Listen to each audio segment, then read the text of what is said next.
Radio Geek here, coming to you live from the basement workbench, where we talk about all things radio and any other topic that happens to come up while I work on my latest projects.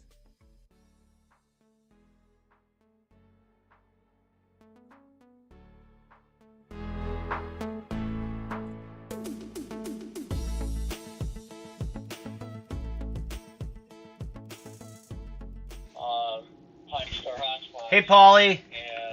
I think one of our audios is working. We should, of course. Yeah, we're breaking stuff, but actually, sorry, but Jake beat you. I beat you. I was here first, Polly. Corrupt the SD card. First one here. So I just never do it.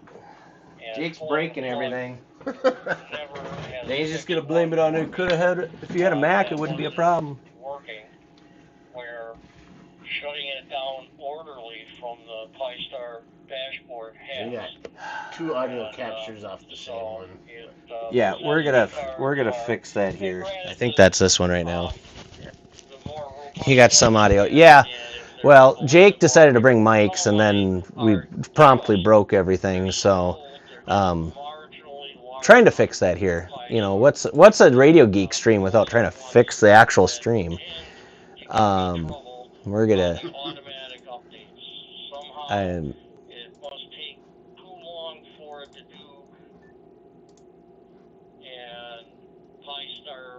He's gonna take pictures of my settings too on. I got that. I think more or less fixed. Google search. Yeah, I did a few things. Mine is different than yours. That's the thing, though, too. I think we just hook up the boom mic and we both shout at it. I am. We're not adding stuff.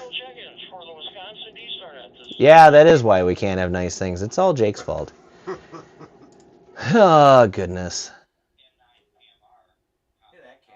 Fine. I'll just lay on the workbench.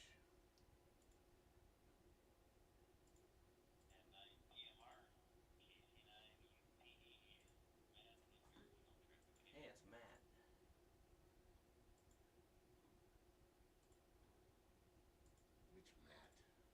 Which Matt? Matt from Baraboo. My buddy Matt.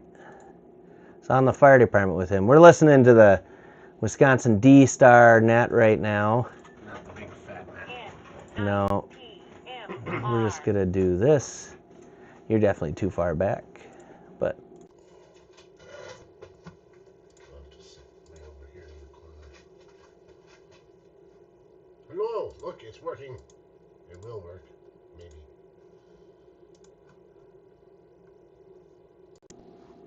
Yeah. I don't know why I've had to do that a few times. Hey, now we should be here. Now just to slowly fix the video, or the audio, I guess. Shouldn't be too crazy. I even have a project for... This one even on? Not right now. Jake is definitely DOA. Oh, we can't have this on the... You can't have that on live streams. I'm pretty sure. Or BB gun? yeah, the BB something. Slightly larger than BB. Yeah. I think there's weird rules about live streams and BB guns. Or BB somethings. I don't know. We're gonna break our audio here real quick, but hopefully fix it real quick. 'Cause I got an idea. I like ideas. Properties. That one will work.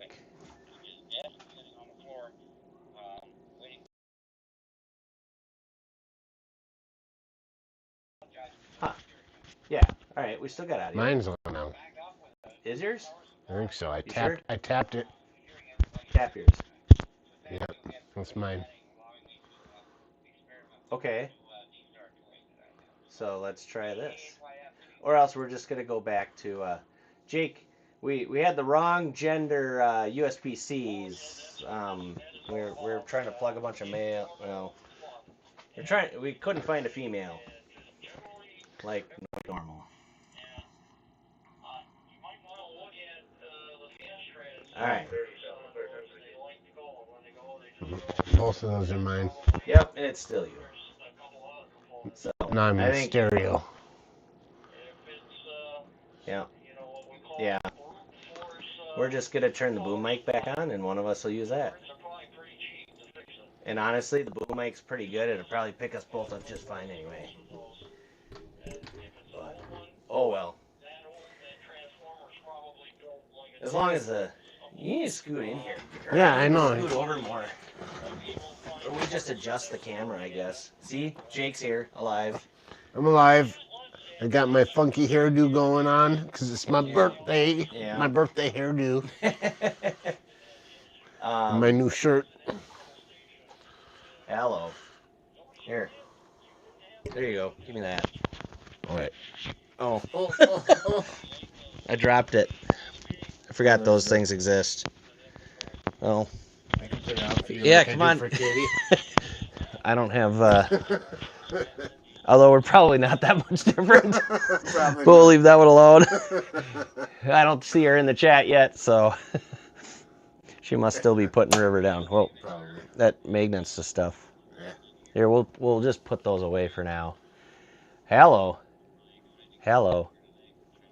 This doesn't. I don't know. Oh, I'm looking at the wrong. Now I'm looking at the wrong one. We should probably turn this down a little bit. Looks a little Check, hot. check, check. 1, 2, 1, 2, check. Yeah. Very nice. I don't know if it matters which ones this go into. Is that gonna? No. That's not gonna kill us. Should No. work. Yeah, This should be fine. I think so. Yeah, I keep looking at the boom mic one because I'm used to looking at that one, but weird. Here, probably put that somewhere so you don't forget it, since it don't work. But audio is muffled. Which one? Of course, one of us is. Is it me? Or maybe it was because I was trying to talk into that one before we turned the boom mic on. Maybe that's what it is. So. Yeah. Looks like they're coming through just fine now. Yeah. On the VU. The old tap-taparoo. Hopefully the video's working better now. We went through and I played with a bunch of settings and even made Jake get on it. I don't know what time that night. And hey, can you see me? Do I move properly? Can I dance? So I think we're doing a little better. So all systems are a go. We're go for takeoff. Cool. Houston, we have no problems. Great. Cool. Well, we're figuring something out. Says we sound great now, so. Yeah. So the purpose of this live stream, Aaron? I don't know. Well, I do have a project that I was thinking about doing. The other project I was thinking about doing, I already did last night, and I went to bed at like 2:33 a.m. And that was I built SDR, basically a computer, put a Linux Mint on it, and then built what's called trunk recorder on it. So it's a high ingest. You can look at a whole swath of frequencies all at once and ingest anything that's happening on it. So that's got to go out to Minnesota and ingest some cool stuff. But so that's all boxed up. That one probably a little long for the live stream. But the other project I have is I got some radios in the mail here for a group, and just need to go through them, do a little programming and cleanup. But while we do that, if you didn't see the title, we're going to talk about, I guess in the title I put starting a new club, relevant for us, not necessarily starting a new club, but maybe getting a club going again, is kind of what we're looking at. So the big thing, so next week we have a meeting, our first meeting since COVID of our local ham club, and one of the things we got going on is of course basically since COVID they have not been formally meeting. Things had kind of disbanded. We still have the repeaters, things like that. We still have some meetings.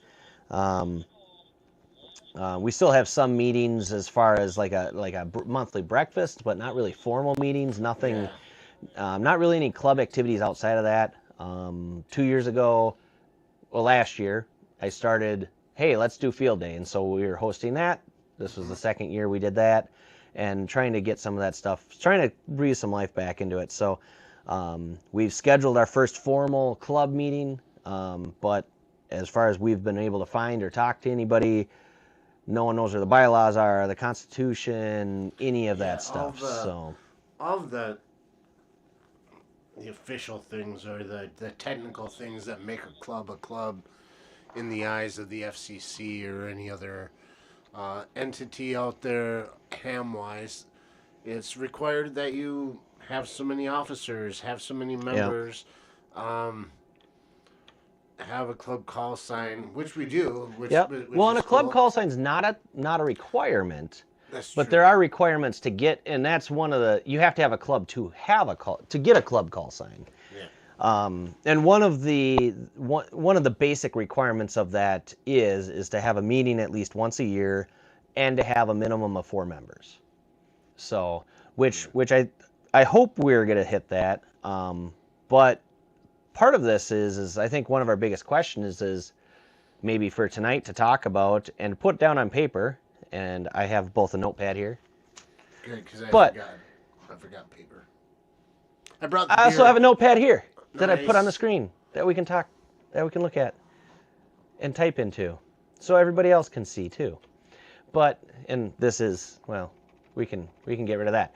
That's cool. But I think one of the big things is, what are we going to talk about that night? So Right. the agenda. Mm-hmm. You know, what things do we want to solve? What things does a club need to figure out right away? You know, as if whether they're starting off or restarting, you know, whatever that might be. We got 2 different points of views here.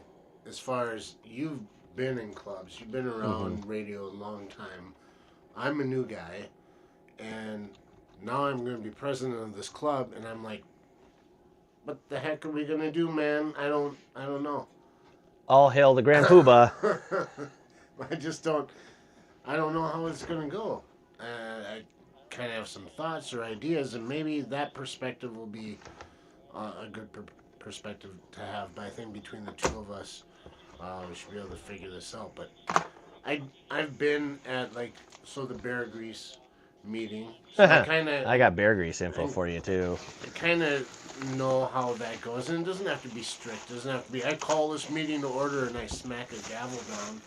But We got to kiss your feet. There still should be a measure of order, and when it's brand new, this is basically, it's not, like you said, it's not a brand new club, but we're gonna have to treat it like it's brand new because it's hasn't been organized for about 10 years now. So, Well, 10 years or COVID? well, they said COVID, but I think that Even prior to that, they maybe. were struggling to find a president back in 2016. Gotcha. So it's been a while. Yeah, and there's a fair amount of hams in this area, which is awesome. You know, we got a fair amount to work with. I think the big thing is this beautiful packing job in this box. Ooh, over there. So a fair amount of hams in this area. A lot of them are retired, maybe moved from other areas to retire on the lake or something like that. So, I believe I'm currently probably the youngest one that's part of the club or Yeah, and I'm probably the the second. social gathering so far. I'm second youngest, probably. Yeah, possibly. There might be a couple that are competing with you, but yeah. So Well, most of the longtime ones that have been around when it was still a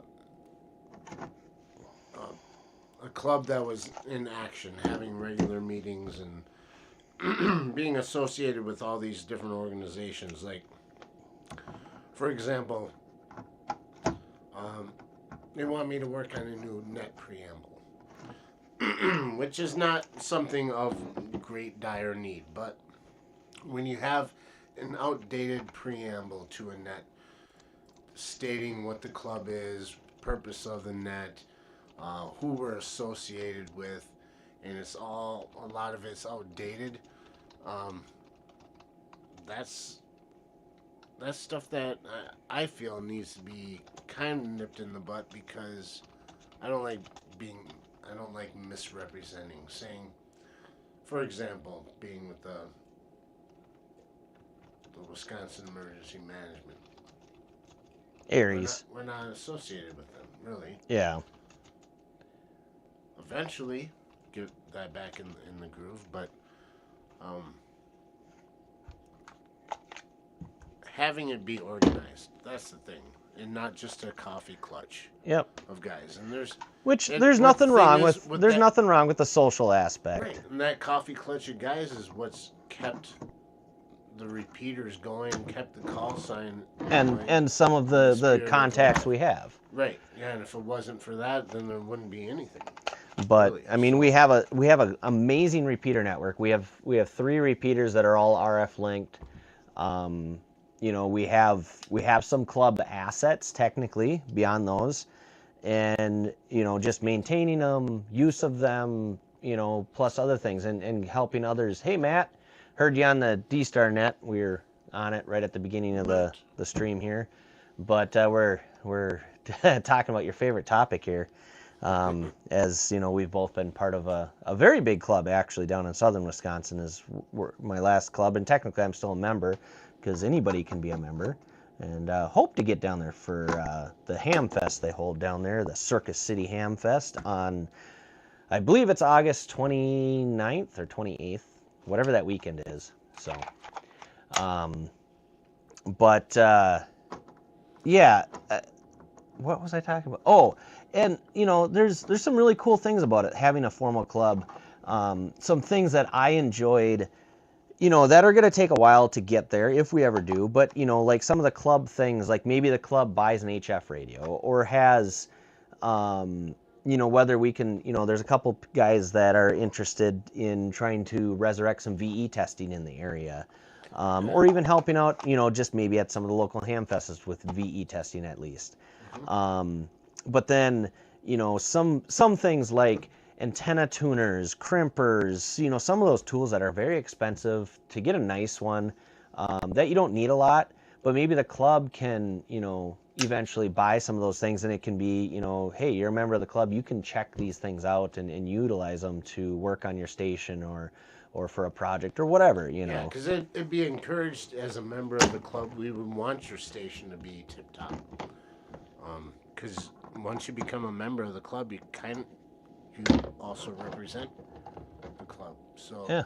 to have a bunch of members that all their stations are crap, Well, kind of I looks mean, down on you. everybody's Plus, good, we help each other out. That's the but whole purpose. everybody's going to be in different states of, Right. you know, learning and growing in the hobby. So, Yeah, and that's but I think probably should be the main point of the club is to uh, further just what amateur radio is, right? Further the radio arts, but yeah, to well, learning, experimentation, mhm, you know, all become that stuff to everything. help people out along the way and Yeah. learn as a group together and have fun with it. And without some organization, though, it's just going to kind of flounder around, and it's going to be more advantageous to have new members will want to come aboard if they see something that's well organized and something that they want to be a part of. Yeah. And there isn't really that around here. There's Barron County south of us Well, and I do has have their a, own, but and from that I have a question, Matt, Paulie, anybody else that's on there that hasn't joined the chat, what what do you want to see from a club, whether it's your current club, that's something they do, or something that you wish they did, or you've seen other clubs do?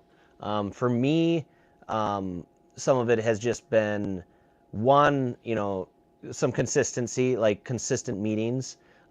Yes, I'm not going to be able to get to all of them. I know that everybody that's going to happen because everybody's busy. But then, you know, some of the things they're involved in. Not that they have to be involved in everything, because every area is different. Not every club has the capabilities to be involved in everything.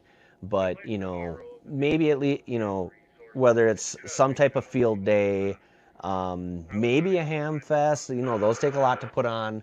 Um, but you know, something like that. You know, the presentations. You know, Matt brings up the presentations. I really like doing that. And the nice thing nowadays is with Zoom and things like that. You know, what Yellow Thunder and even some of the places I've presented some of the things that I do, whether it's the mesh networking or other things.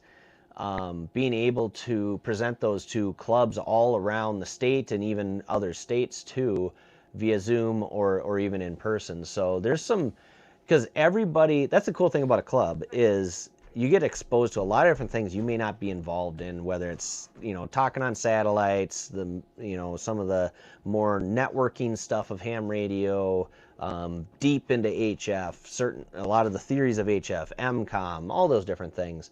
So that's the cool thing about presentations that I'd like to see at some of our meetings, and it'll take time to get there potentially. Maybe not, you know, where, you know, hey, bring somebody, if you want to bring, and it doesn't have to be crazy. Sometimes it can be like true, like we bring in, because I know Yellow Thunder, there was a couple times where we brought in somebody from across the country that was like the diehard expert at this, or maybe represented a company or something like that that was, you know, the forefront of doing something, and it was awesome. But other times it could be, hey, Jake, bring in the antenna that you just built and show us how you built it. That's what I was thinking. It doesn't have to be like the latest, greatest, state of the art expert type of thing. It could be a show and tell thing. As simple as that. It's like, what's this project that you've been working on? Bring it in and show us. A lot of people, you know, what I've seen is pretty big lately is people building their POTA stations. All their portable stuff, yeah. Putting it in a case and everything. That's a big thing I've seen on YouTube and in chat groups and forums and whatnot. And is POTA a fad? I guess. I don't know. I don't know. It's been going on, POTA, probably 4 or 5 years now. I think POTA was just starting when I moved, roughly. You know, right around that time, I think POTA was just starting. But I've it's been definitely seeing it pick up since the, you know, lithium-ion batteries. Oh yeah. The LiPo batteries. I mean, have been getting cheaper and cheaper. Well, and so commercial power sources- QRP rigs. You know, 10 years ago, I don't know, other than like maybe Ellencraft, I don't know how many were really making a portable. Well, the ISO 817 has been out for a long time, but we're getting squirreled here a lot. But it's fine. yeah. The thing is that that having presentations is a great thing. I thought that was a good point because I've seen one of your presentations when I first got my license. You invited me over Zoom, and it was about drones, and that can all be part of it. It could be of whatever topic, but having something local here is a good thing. But as far as this first club meeting coming up, really, the agenda that we're about to type up is going to have to be at least something that when we all sit down, we're advertising it out to the current people that are to the public, part of the club, or even the public, because we want our club meetings to be open to everybody. Well, you they know, show not just up hands. and be like, okay, what do you guys want to talk about? That's my biggest fear is I'm going to sit down, bring the meeting to order, and be like, okay, anyone want to talk about stuff? Like, okay, you're an idiot. So, wow. No, maybe I'm being harsh on myself, but I'm just Yes. saying that I get fearful of crickets or dozen people, 2 dozen people sitting in a room staring at me, depending on me to start the conversation. Yeah. And not being prepared. So. Well, yeah, I think every meeting you need to have a standing agenda of some sort. You know, your typical. You're going to have your new business, old business, things like that. Once you especially start getting going, I have a feeling we're going to be a little more informal potentially because one, I think technically we haven't elected officers, but we don't even know what the bylaws and constitution, if we even have one, where those are, you know, so on and so forth. So. I did talk to someone about that. If you want, we can cover that later or something. But. Yeah, and we don't have to talk about it all online. But I got an answer from. All right, very good. About it. Cool. So we might have an answer to that one, but I wrote down a couple things just talking about your first meeting, whether it's your first club or revitalizing a club. What's our mission? Um, I guess maybe that comes from my public safety or agency background of, hey, who are we? What are we doing? And why are we here? Yeah, You know, that's the basic um, fundamental. which I think would be pretty easy for us to state. But then that usually goes right into your bylaws, constitution. But then, what do we want the club to do?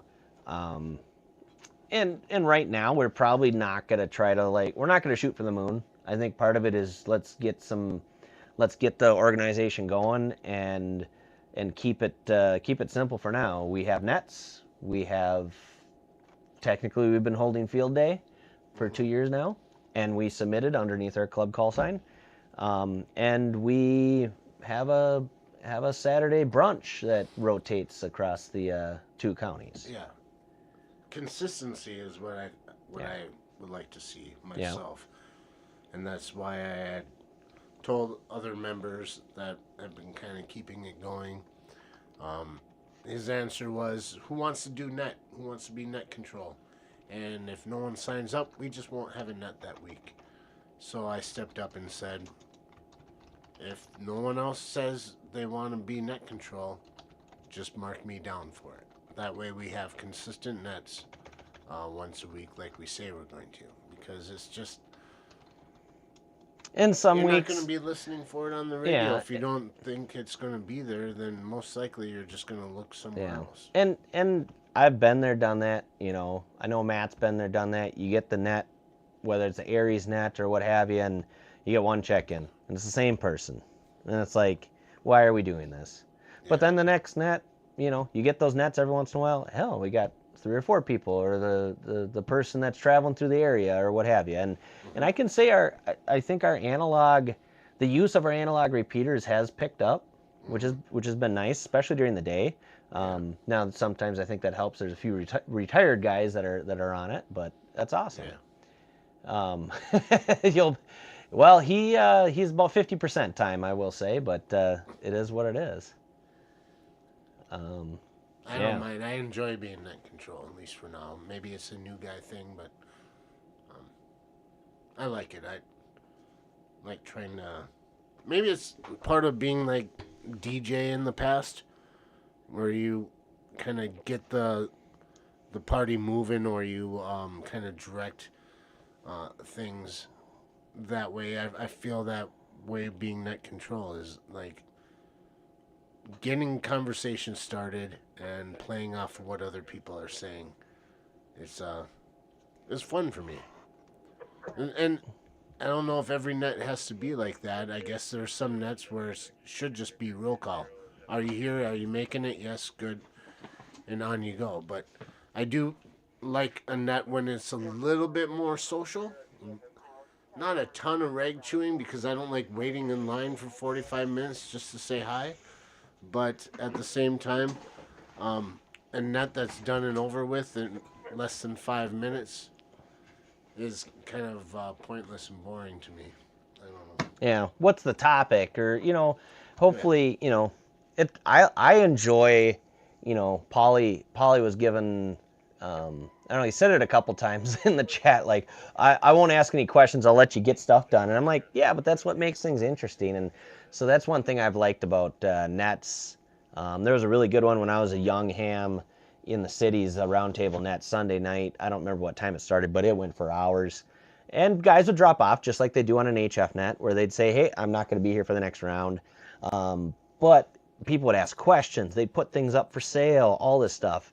And it was awesome. Yeah, you might not always be looking for something to buy, but the questions were always nice to hear. And sometimes there were one, yeah, I've heard that one before, or, but there was other times where like that was a kind of an interesting question. I guess I've never thought of that, or something like that. So it's kind of cool hearing those topics, or what are people working on, just like at the meetings or the breakfasts, hey, this is the fun thing I'm playing with or whatever. And yeah, it might not interest everybody, but hey, those things are out there, and there's always something you're like, oh, I didn't know it could do that, Right. So, but Well, that's the essential thing of what a club is. It should be, I think, social first and foremost, because we're people, we're human beings. This is a hobby for a lot of us. Some of us take it a little more seriously into other areas, but if anything, if you're going to be in any kind of a club, be it radio, whatever it is, it stems from a passion of something that you enjoy doing. And if you don't enjoy doing it, if you're not enjoying the people around you that are part of it, then what's the point? You can just do it on your own and not have to be in a club.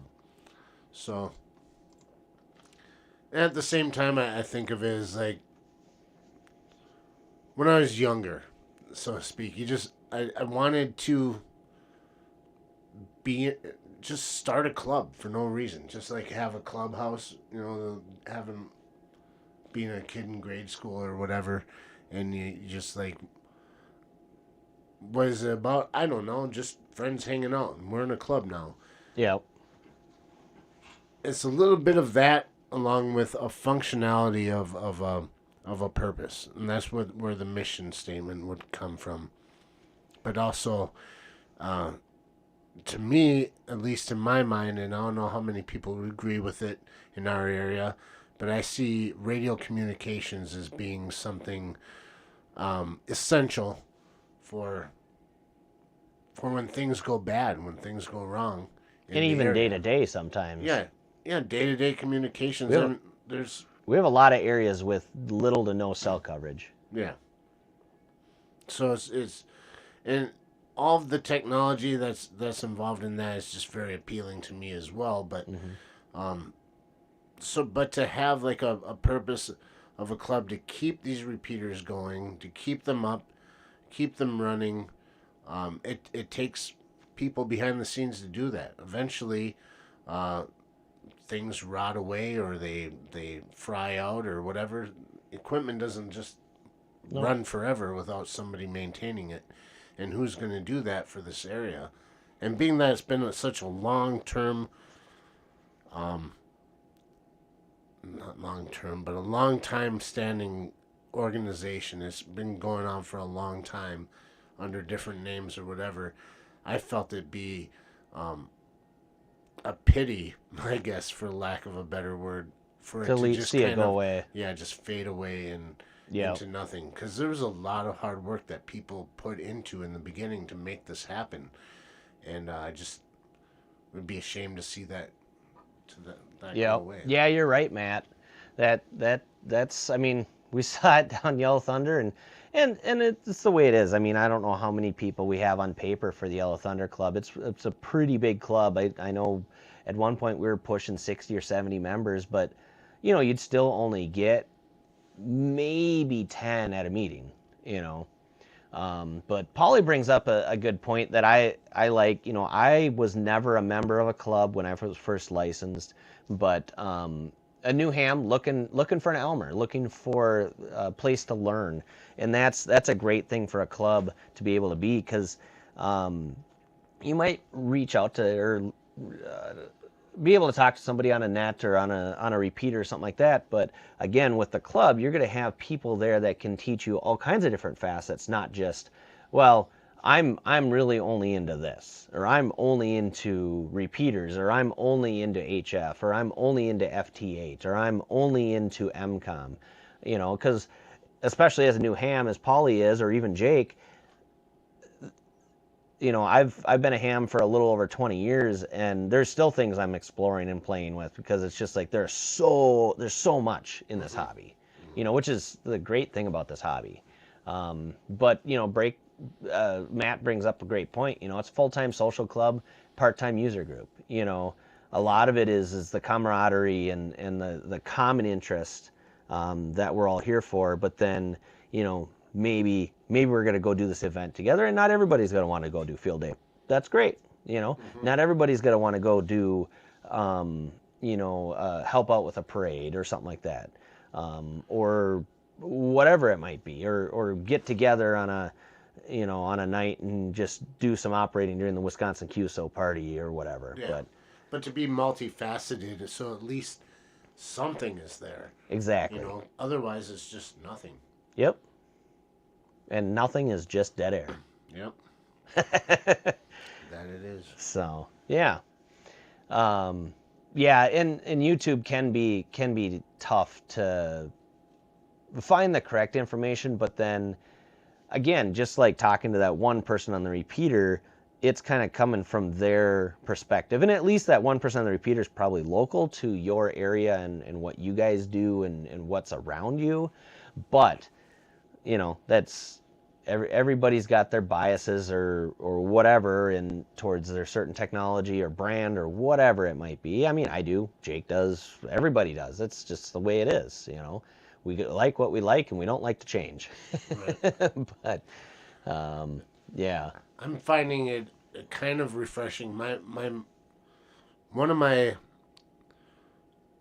hang-ups or fears, so to speak, of doing this with this club was that all of the older guys that have been involved in carrying on and doing this, are they going to welcome a change? Are they going to want to break habit?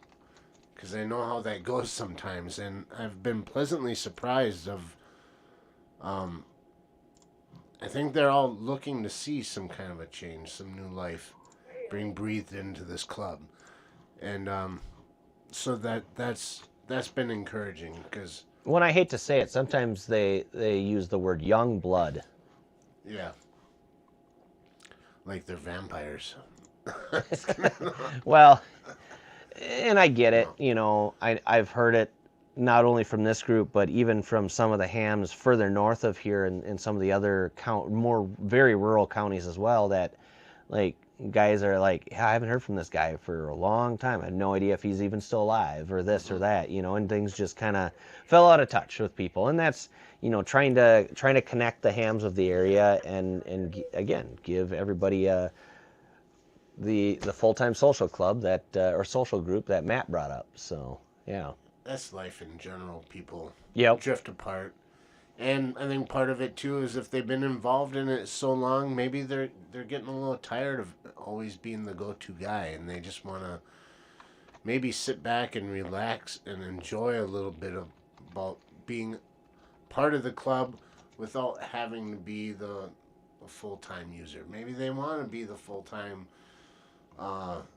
social part of it. They like that part because it's a little more relaxing than it is to be the one that's constantly organizing, constantly having to send out emails and keeping up to date with stuff. It gets harder as you grow older and want to slow down a little bit and enjoy life. So I get that too. I think one of the things, as I'm seeing what you're typing up on here, future meeting dates, or is that no meeting location and time? Yeah. So that's part of that. Because we kind of threw together just, okay, we need to get a meeting started. We need our first meeting. And so I pushed Aaron a little bit because of the meeting location. He's got access to it. And I said, well, we just got to do something and soon. So we came up with a date and time that works for the two of us. And they said, hey, this is going on, and hope you can make it. And I was a little apprehensive about that at first, but I'm like, we gotta do something. We gotta take action. And tonight, I did net control before coming over here, and a couple people on that went on the net saying, yeah, I look forward to it. So it works. If people want to be there, they'll find a way to be there. Just give them a time and place. Yeah. Yeah, and I think, Matt mentioned you volunteer, you're going to be it forever.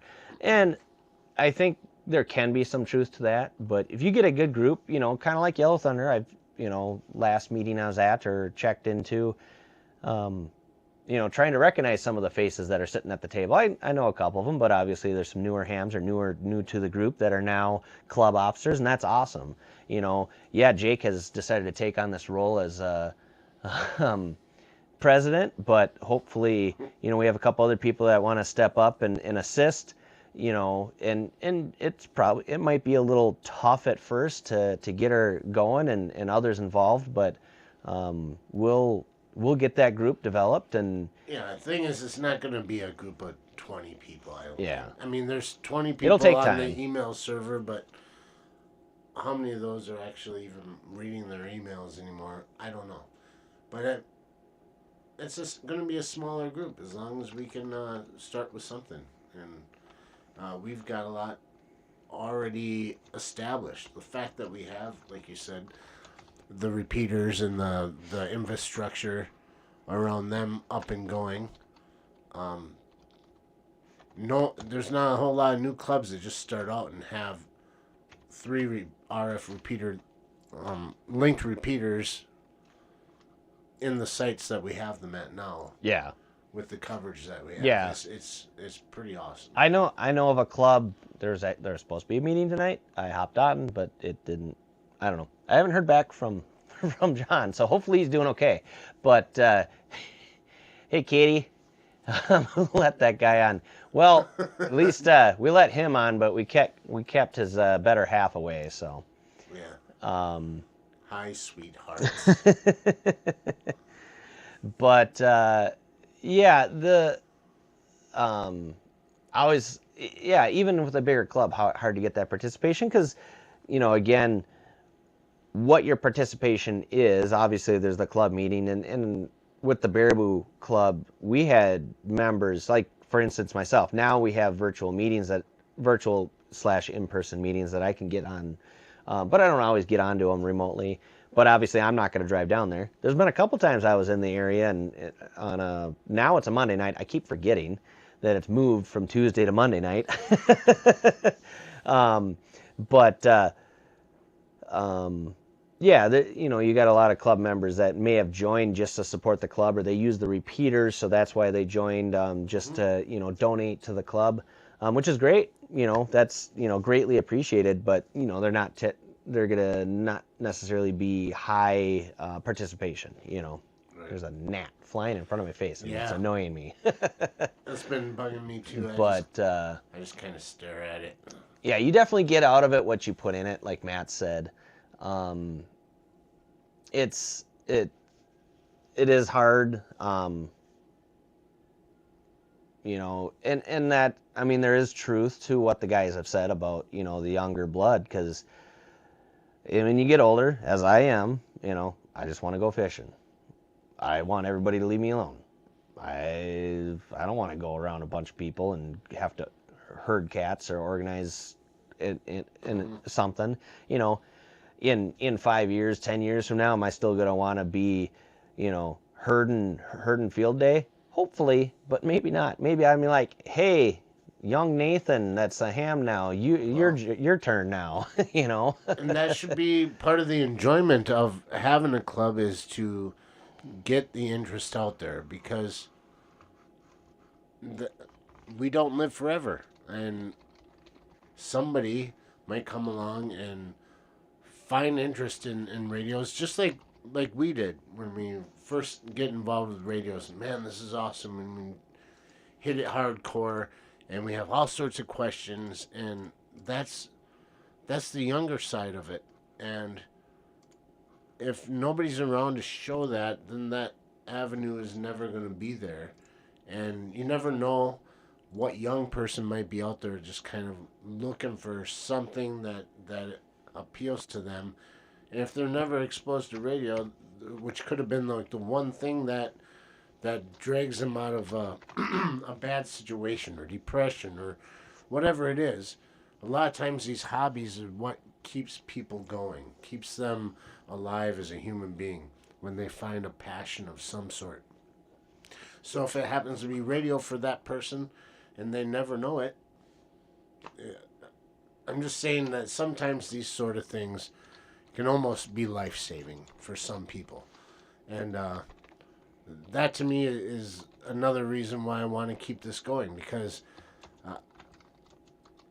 I found a lot of times where I felt down and out about all sorts of things in life, and the things that would keep me going are the things that caught my interest, my hobbies.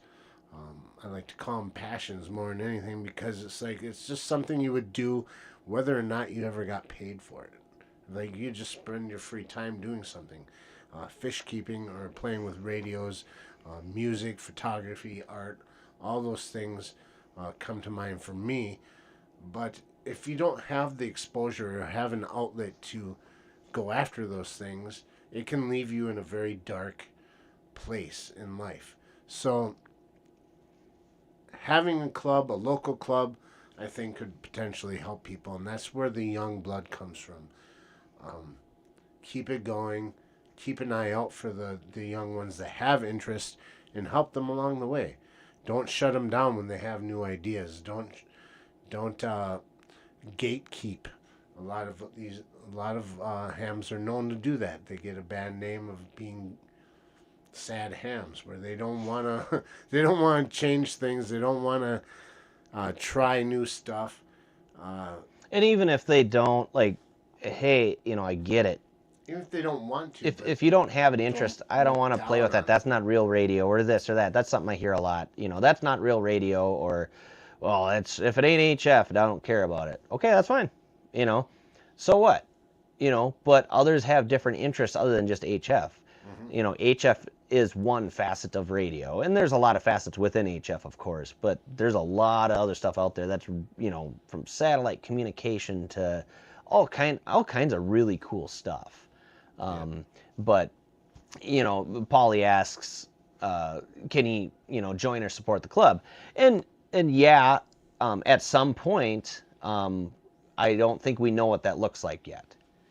So, whether, I'm sure at first it's going to be like, all right, here's our members, because we gotta have that initial meeting and get things on paper and have that kind of organized.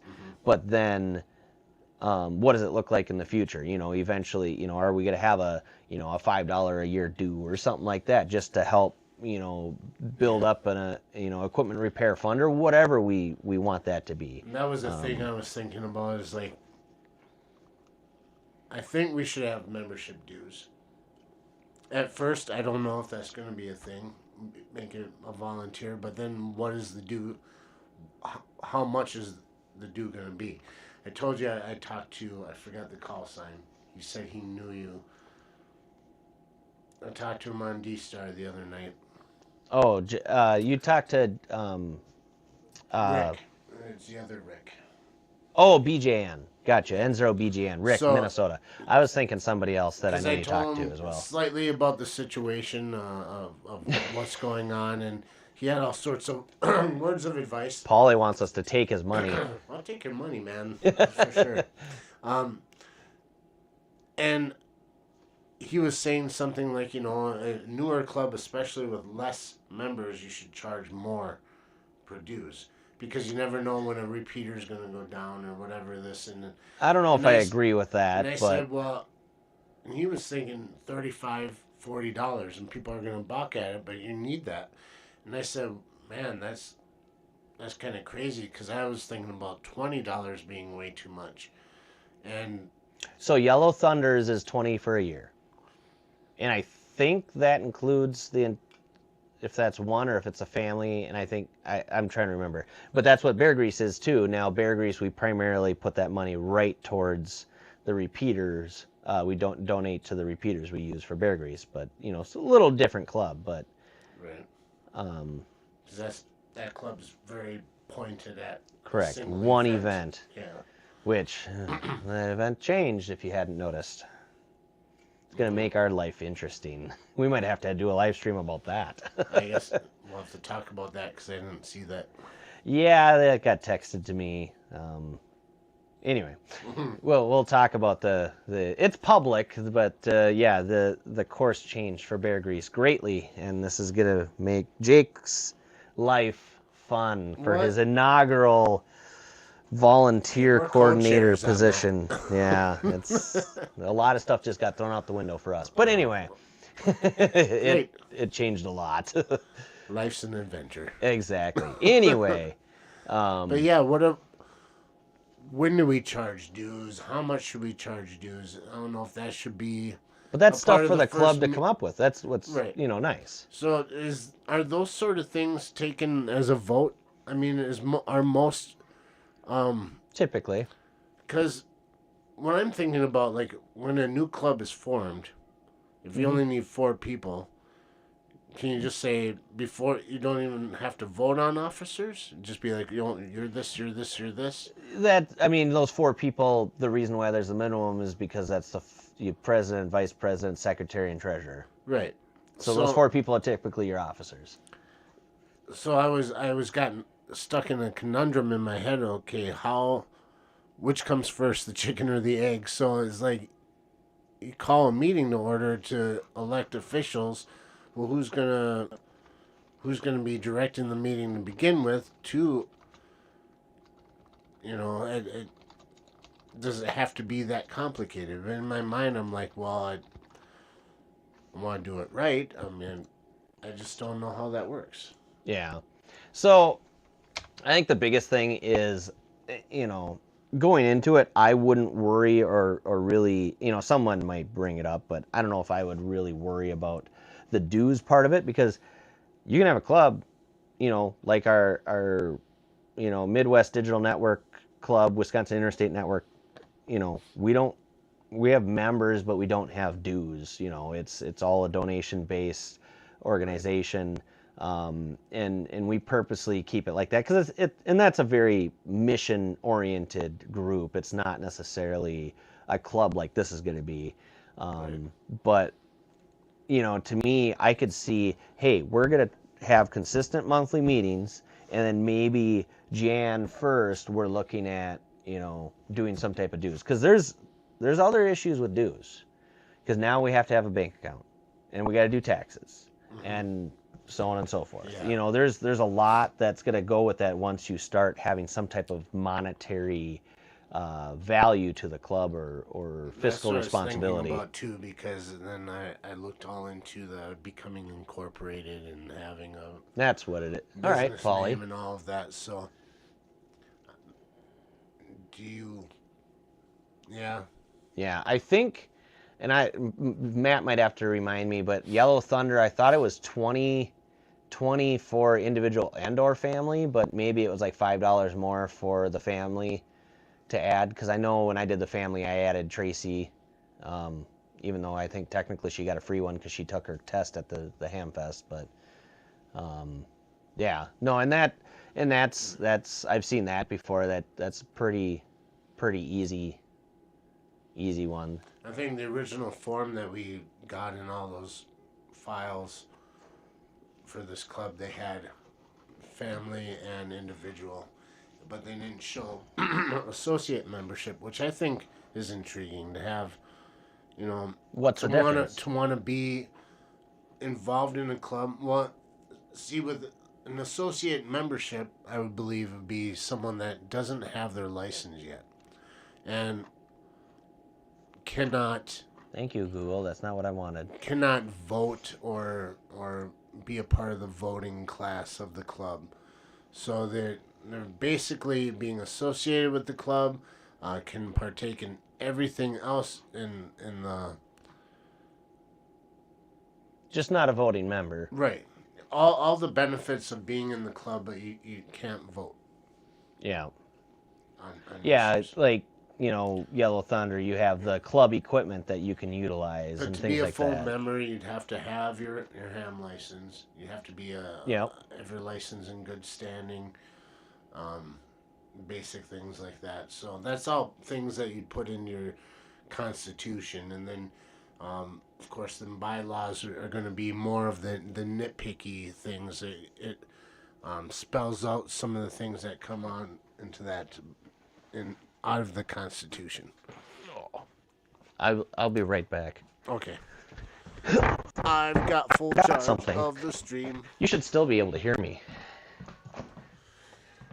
Yeah, that microphone transmits like 400 yards, man, so hopefully you're not using the bathroom with it on.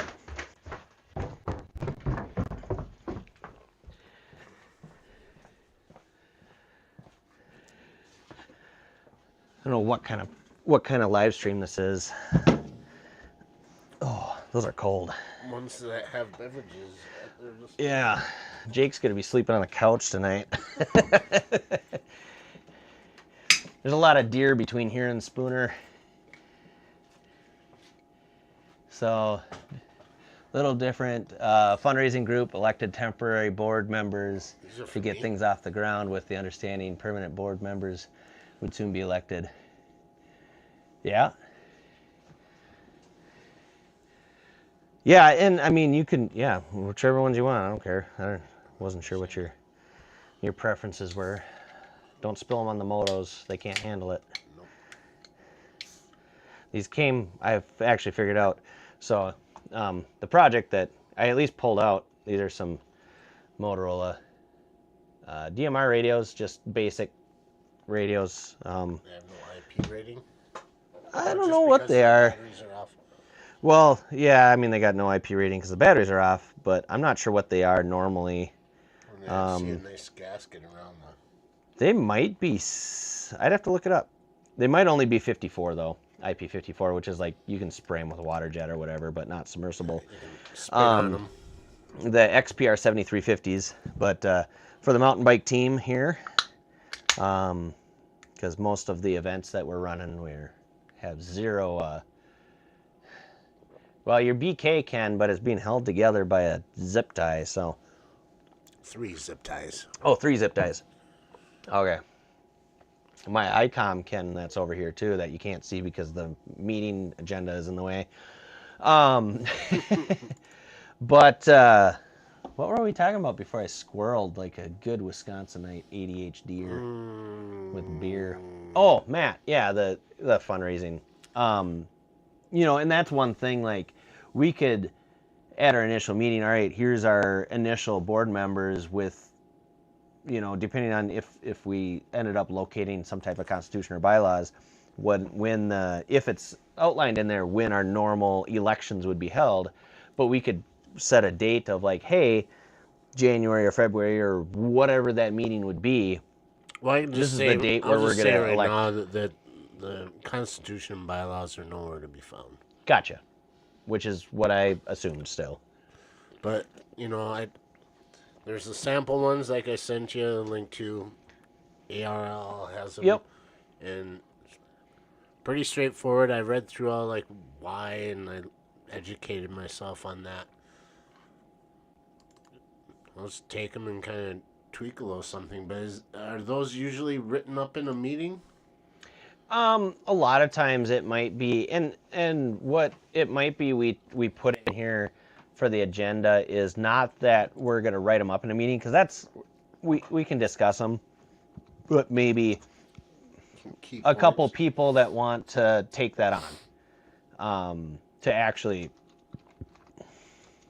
Because larger clubs I know will form Yeah. committees. Like, Yeah. okay, they have this committee for events, a committee for that, a committee. But And we could call it a committee, but honestly, it might be one person, it might be two. I have a feeling we'll see what happens, what it might look like. But and maybe somebody will come and be like, "Hey, look what I found! Actually, I do have that sitting somewhere." yeah. You never know. But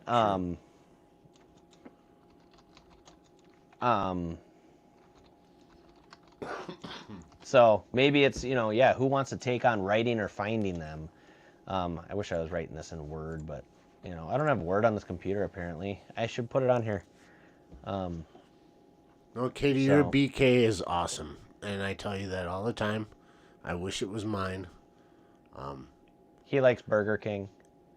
Aaron gave us those big orange Johnsons, and those radios are awesome.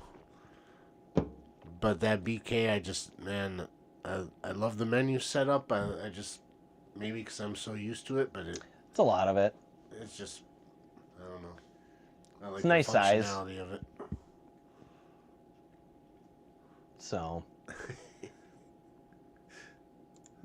But it's Katie's.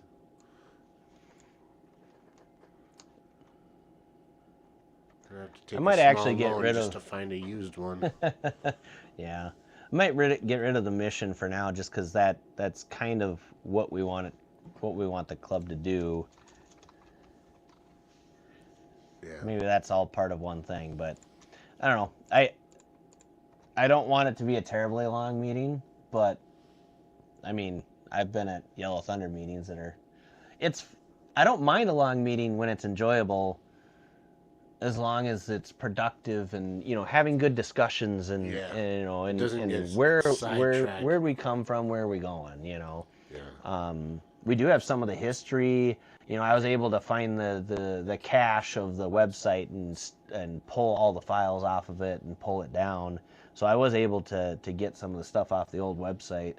I'd be curious. I should go in the Wayback Machine and see what the website was before it was that version, because it was a younger friend of mine that actually built that version of the website.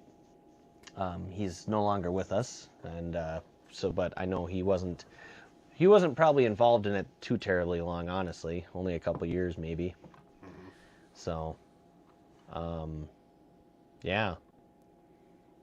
I mean, we got a few things written down here. Probably plenty for the first meeting, but Yeah. so Because yeah.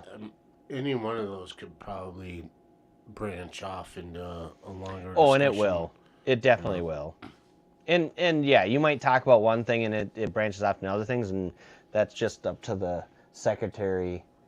And maybe that needs to go right at the who wants to take notes. That probably needs to be the first question. Yeah. Because as we discuss it, that's the fun thing at these meetings. If you're not taking notes or somebody's taking notes, even if the secretary takes notes and then you don't look at the minutes, trying to remember what did we talk about last week. I know Right. Yellow Thunder meetings. I don't know if that happens for Polly at some of your guys' meetings. The amount of times you're like, didn't we already discuss this, or I thought we decided this, and then you're discussing it all over again and trying to figure out what you guys are doing. And that's where, I don't know. That's where I'll bring up a little personal point. Katie, get your license. Yeah. Does Katie take good notes? Yeah. Ooh. She's our first associate member. Yeah. Well, she's a natural born dispatcher, so That's true. She can take down info like crazy. Is it in shorthand anybody else can read, or just her? Well, as long as you can translate it later on and type it up, Yeah. it'll work. But So, yeah, I know Polly had mentioned their club does associate members, and I think I've seen some other clubs that do that. And I think a lot of times that is, maybe a non-ham.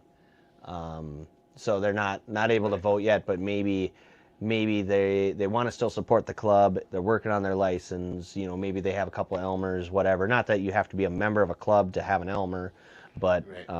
yeah. So we could have. You mean have an associate member hold an office position, be an officer? Yeah. And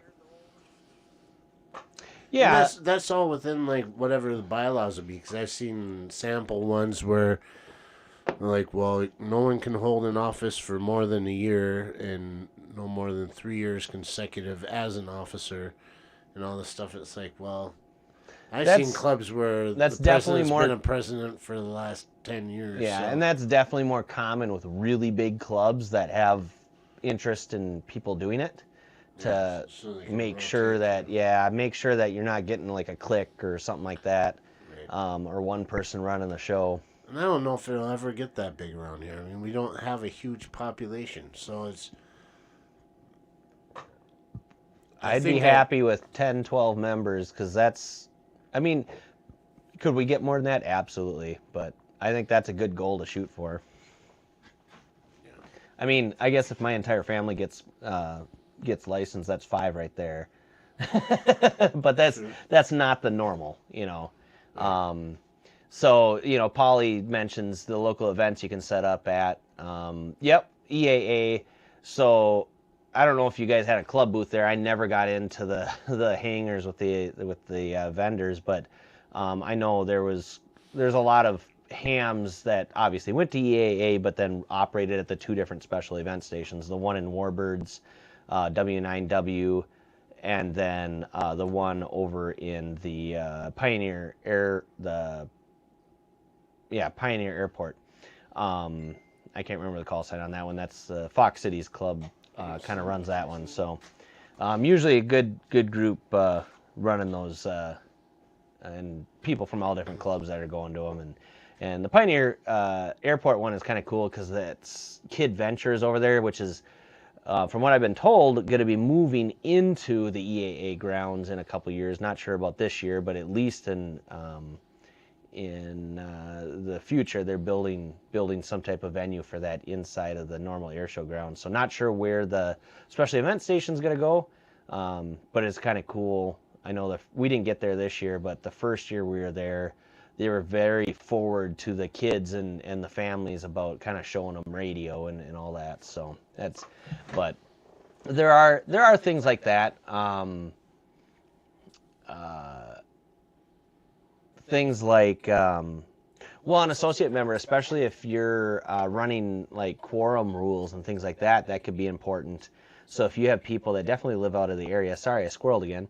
If you have people that live out of the area that are definitely not going to make meetings very often, and you, like, a lot of times if you want to change things in your constitution or bylaws or some bigger things, you have to have a quorum per Robert's Rules of Orders, especially once you become 501c3. Some of these things are very important because otherwise you can get in trouble real quick with the IRS, and no one likes to be on the bad side of them, even though, anyway, I won't say too much about that. But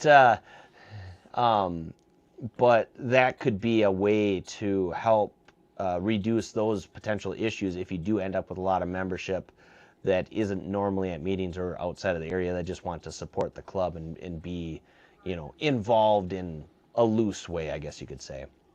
But yeah, there's a lot of events. I mean, one of the biggest ones is Field Day. Obviously, there's community events you can go and set up a booth at, but one of the points of Field Day that the AWRL pushes is not only obviously the portable setup and the getting out of your normal shack and trying to operate portable, under some type of emergency power, under non-permanent infrastructure. Yeah. Which is interesting. I found it's like a camping trip. Yeah, it's POTA but bigger. Yeah. And as a group. Yeah. Get out of the shack and touch some grass. Yeah, get out of the basement. Put some actual pants on. That big bright ball in the sky, that's called the sun. Yeah, but one of the big points of that event is go out in a public location, a park, some type of public place where the general public can come and see what's going on, advertise it, put it in the newspaper, put it on Facebook, put it on the radio. My Yellow Thunder Club, we do it up at a park up on the top of the bluffs. We have big banners up. We'll have people stop up. No idea. They're just coming to the park or stopping on the side of the road, and then they're like, oh, what's going on? And then we'll talk to them and, all that stuff. And then sometimes we will have people stop by, families, young kids, whatever, that maybe are interested, heard it on the radio, saw it on Facebook, whatever, and they're coming and checking it out. And that, is a great event that's very ham radio heavy that you can get people on the air or get them introduced to it. Yeah. Outside of that, last night was National Night Out. I know the Mississippi Valley Amateur Radio Group. I totally forgot about They have a big bus. Man. I almost texted you. We rode bike up to Springbrook. Annie, Gabe, and I anyway. The others were in town mountain biking, but yeah, we rode up there. Yeah, I've done when I was younger. I did some school presentations actually too, so that can be a thing. My wife has been interested in some of the ISSS stuff, but yeah, and some of that's going to come with time. But there are one of the things is a lot of the schools around here have open houses. And so I know the middle school does it at the end of the year Tracy, the school she teaches at, their big school one is at the beginning of the year, and they have a lot of different community organizations that come in and have a booth or a table. A lot of them are, family-oriented stuff, maybe the DNR and different things, but there's everything from different clubs or that you can join, Boy Scouts, 4-H, whatever. And that's obviously something we could get into as well. Yeah. It takes some people wanting to definitely donate their time to make sure that happens, but it is. What I find a lot of people having interest in here, and I don't know if it's just I find it or I notice it because I have interest in it, but it's just weather awareness. Whole nother facet. That in itself, I that's one of my main interests in the radio hobby is being able to be a part of a group that can report to the National Weather Service when things are not so good, because there's a lot of facets with that. But I mean, there's educational things that can go along with that. I know a few young people that are heavy into meteorology at a young age.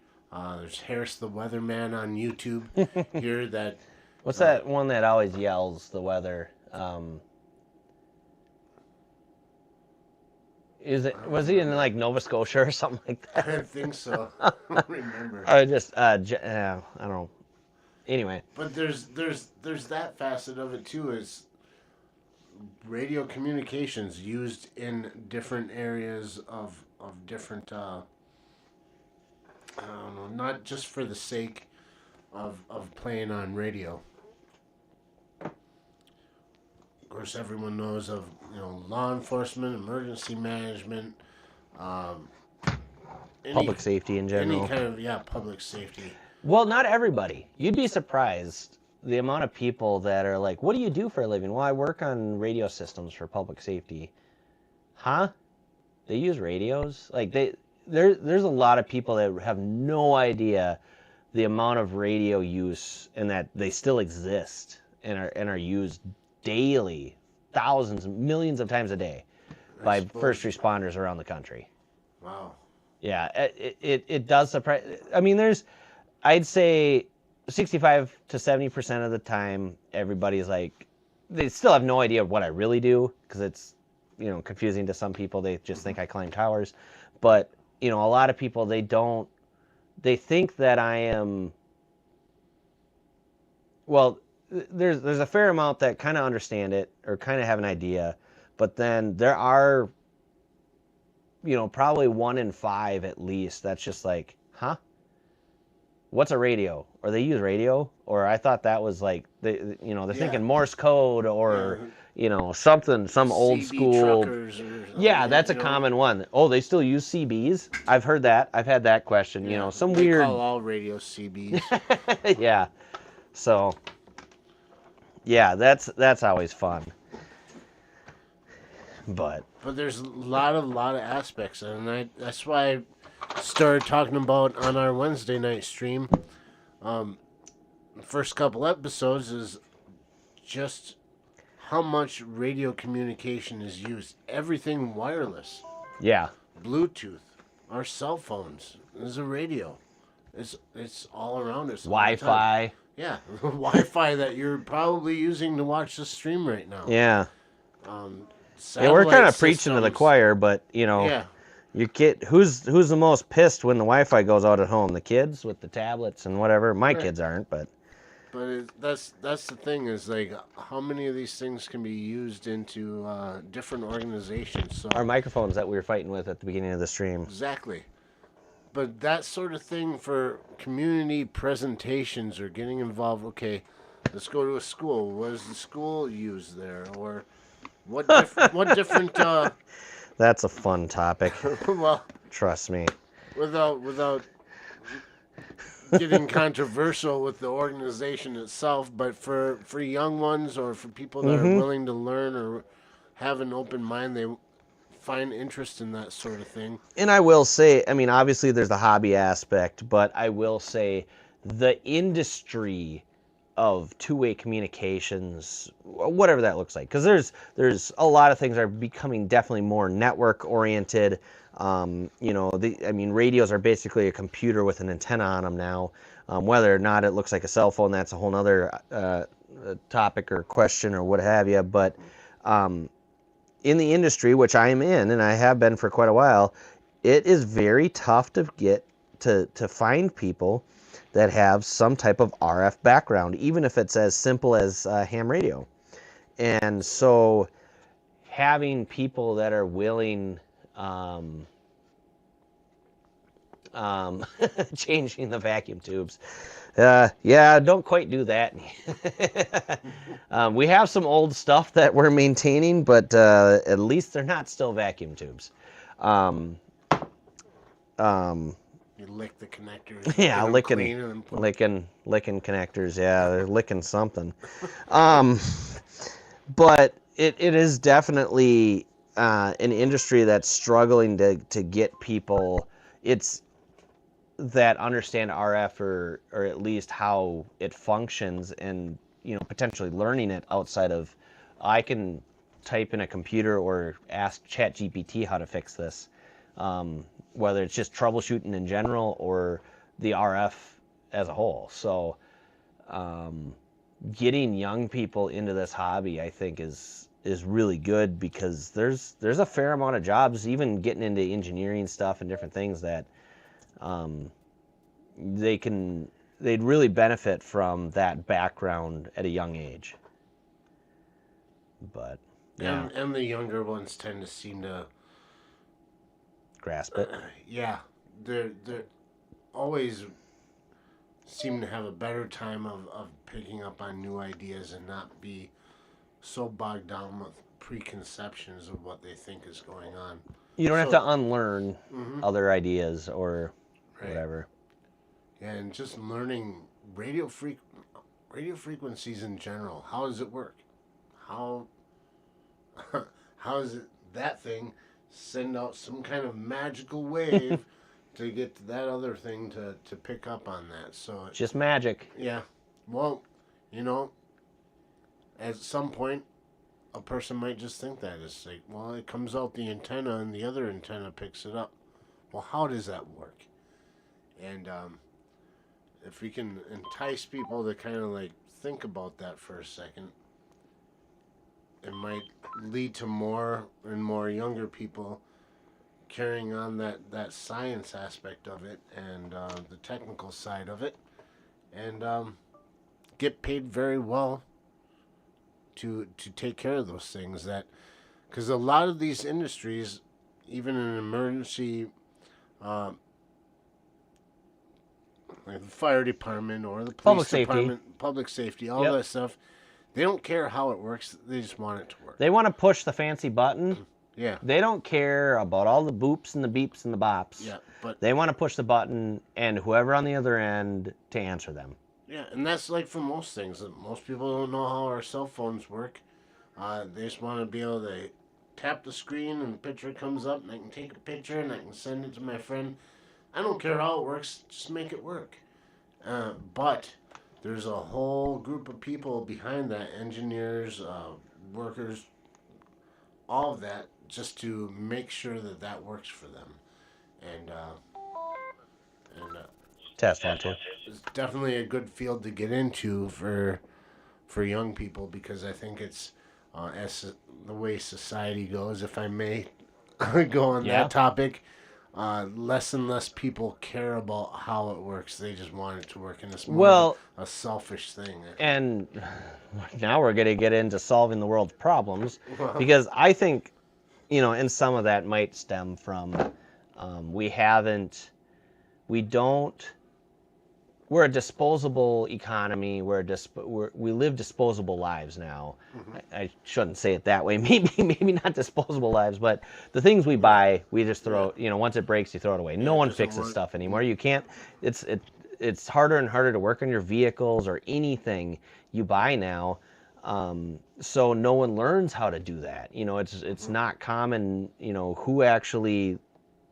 I do teach my kids how to work on on the vehicles. They've had to change oil and things like that. But the hard thing with the newer vehicles is everything's computer controlled, so it's harder and harder to do anything more complex even on the vehicles. So trying to help them learn those things is just going to get harder and harder. Well, to give an example, I told Katie, we spent the last 5 days cleaning out our garage. All the stuff that we threw away. And one thing I didn't throw away, for one thing, you shouldn't be throwing it into a dumpster. Batteries? No, it was... I got a lot of those. It was an LCD TV. Probably about the size of that monitor. It was Katie's. I light those on fire. It was Katie's. Throw them on the bonfire. We mounted it up to hook to our dartboard. We have a fancy dartboard that we play darts on and be able to see the display on there. Got it hooked up to the wall, plugged it all in, and the screen doesn't come on. Power's on, but screen is black. And I told her, man, I wish I knew more about electronics, because I bet you it's probably something very simple inside there. That just a loose solder You thing, missed something. the perfect opportunity. You take the entire thing apart, down to the boards, make it look like you know what you're doing, I usually and then do you that. buy a new one. I usually do that. I've got... And then look, I fixed it. Like, well, I know how to take screws out of stuff. I've been doing that since I was 4 years Yeah. old. Take apart all my toys. Man, that would make my parents mad. Well, as long as it was, I'm sure they No, my enjoyed it when it was the loud toys. My excuse is that I'm trying to build a robot. Oh, yeah. When I was a kid, I'm like, but I want to build a robot. Did you ever get the robot built? No. I just dismantled all my toys and couldn't put them back together again. Yeah. Anyway. Yeah. What were we? Paulie was saying, spot on, Jake, after 30 years of working in a prison, I can tell you how valuable our radios were. Volleyball? Did you play Volleyball. volleyball with the radios? volleyball, Jake is our losing it radios. already. I didn't even... We're only halfway into FPR. It's true. I don't see Katie on here anymore. Is she even watching us? Yeah. Well, it says there's 6. Maybe. not She's chatting definitely not a anymore. top fan. I can No. tell you that, apparently.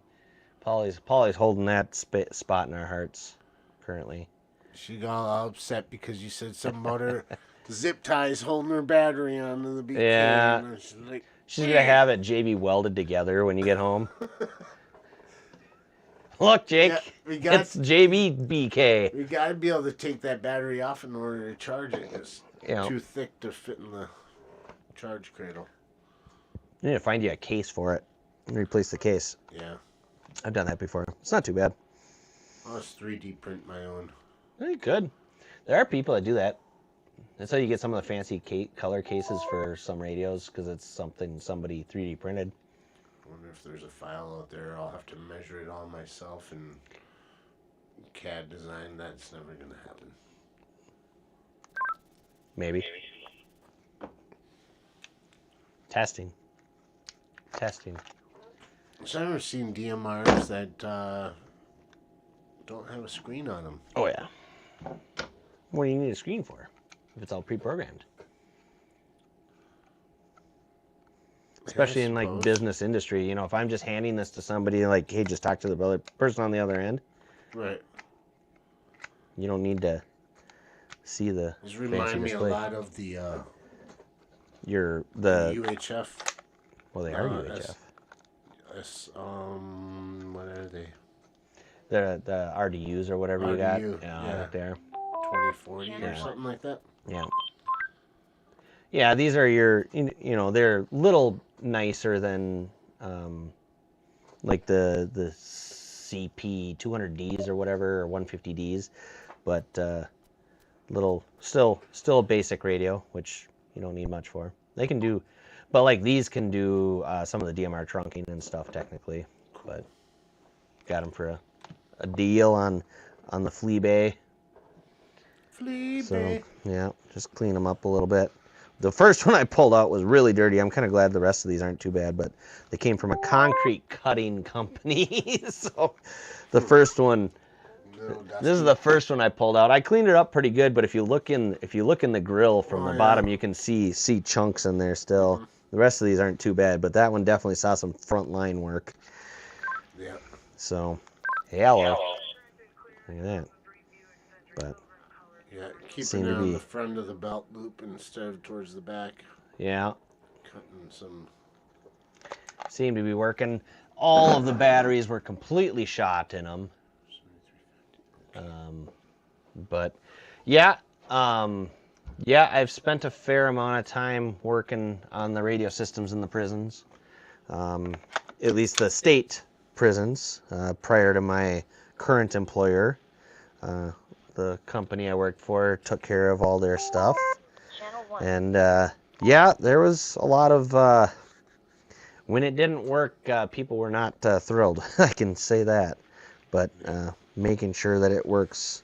And, even whether it's the prisons or, a law enforcement officer or public safety or, firefighter or whoever, they just, again, want it to work Yeah. whenever that issue happens. So. Catching them before they whip the thing across the room and saying, no, Or no, no, no. put it in the microwave or put it in the fryer and those are real things that have happened to radios or other things. Shoves up somebody's woohoo. Yeah. Yep. Wow. It's fun being, you get the techie peoples, no, everybody kind of forgets about them until things start going awry and then everybody kind of gets pissed. Yeah. Which is always fun. But, oh well. That's why I'm always extra kind to our IT department.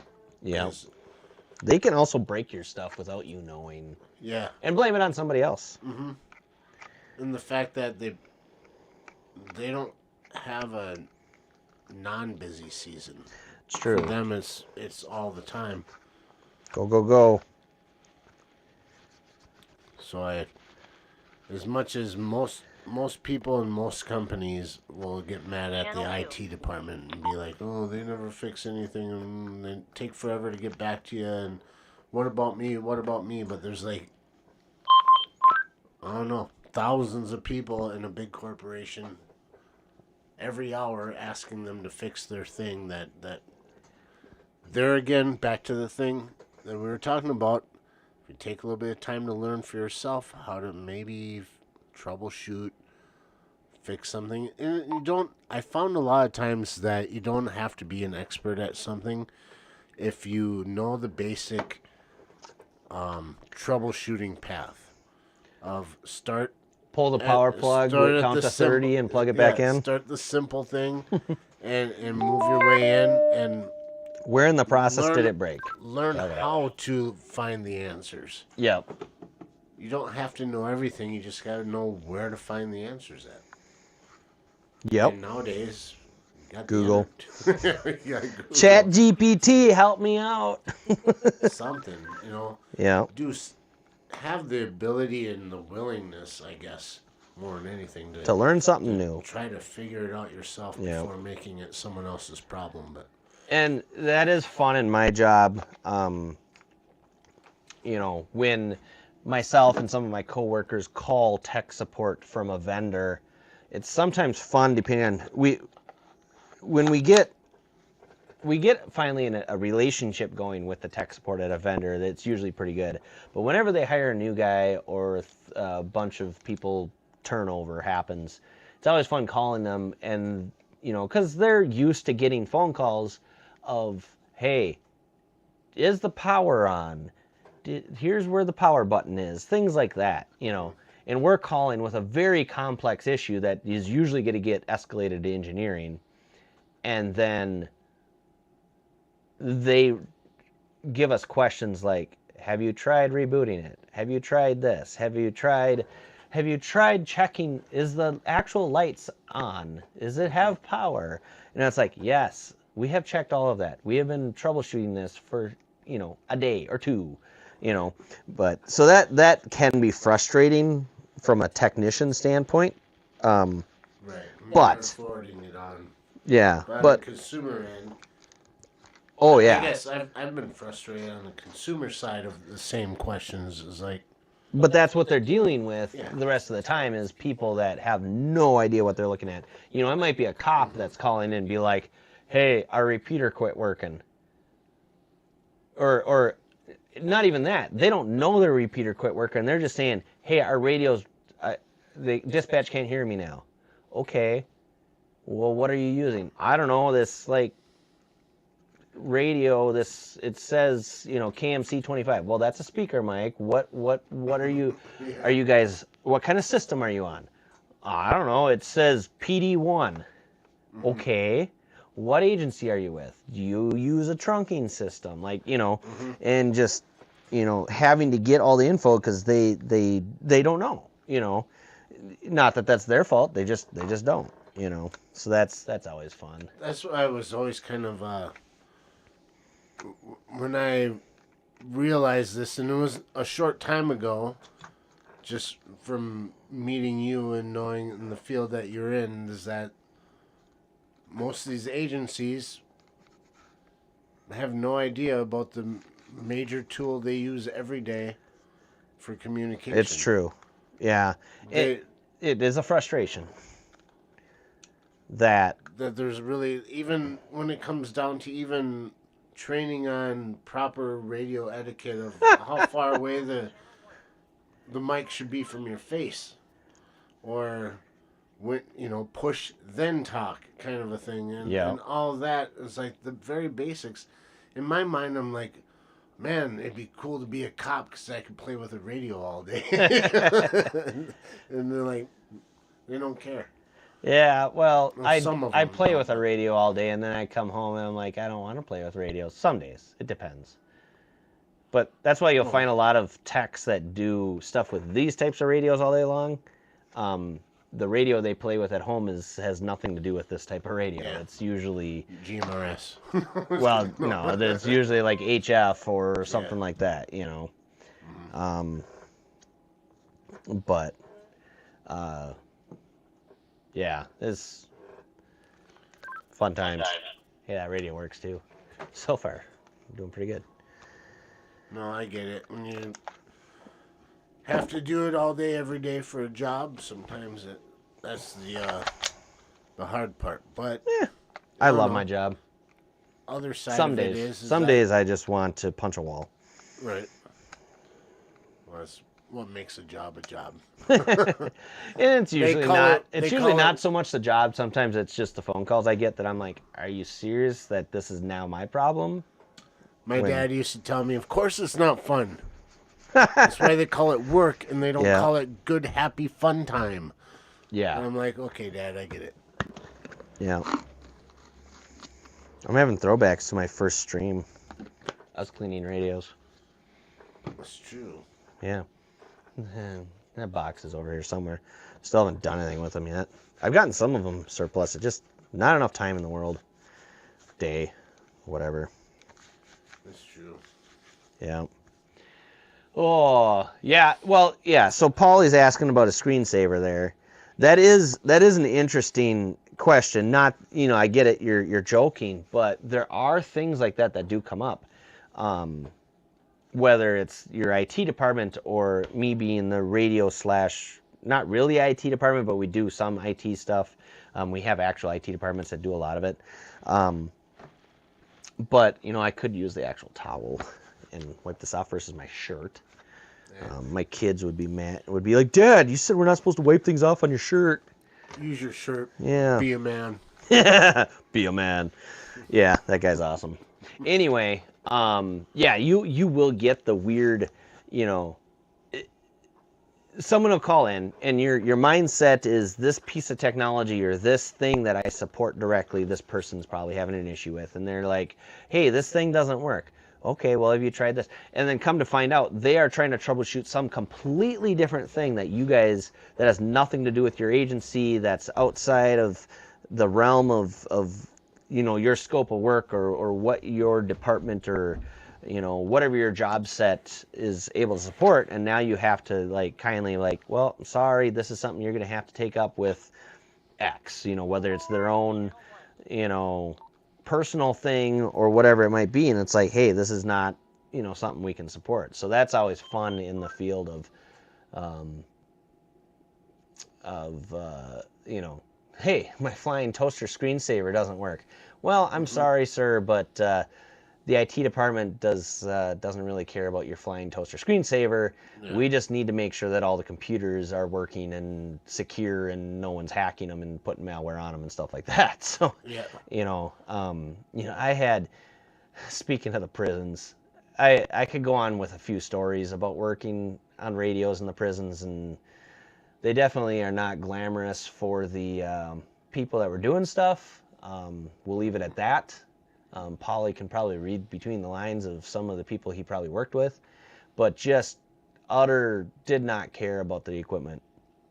One of them, the screensaver is what made me think of it. This guy, did not like, I think, I don't know if this guy was interesting, to say the least. And part of it was, all right, is he joking? Is he serious? Because we knew he had done stuff to things in the past, but he was adamant that he was going to take the new E.F. Johnson radios they had gotten.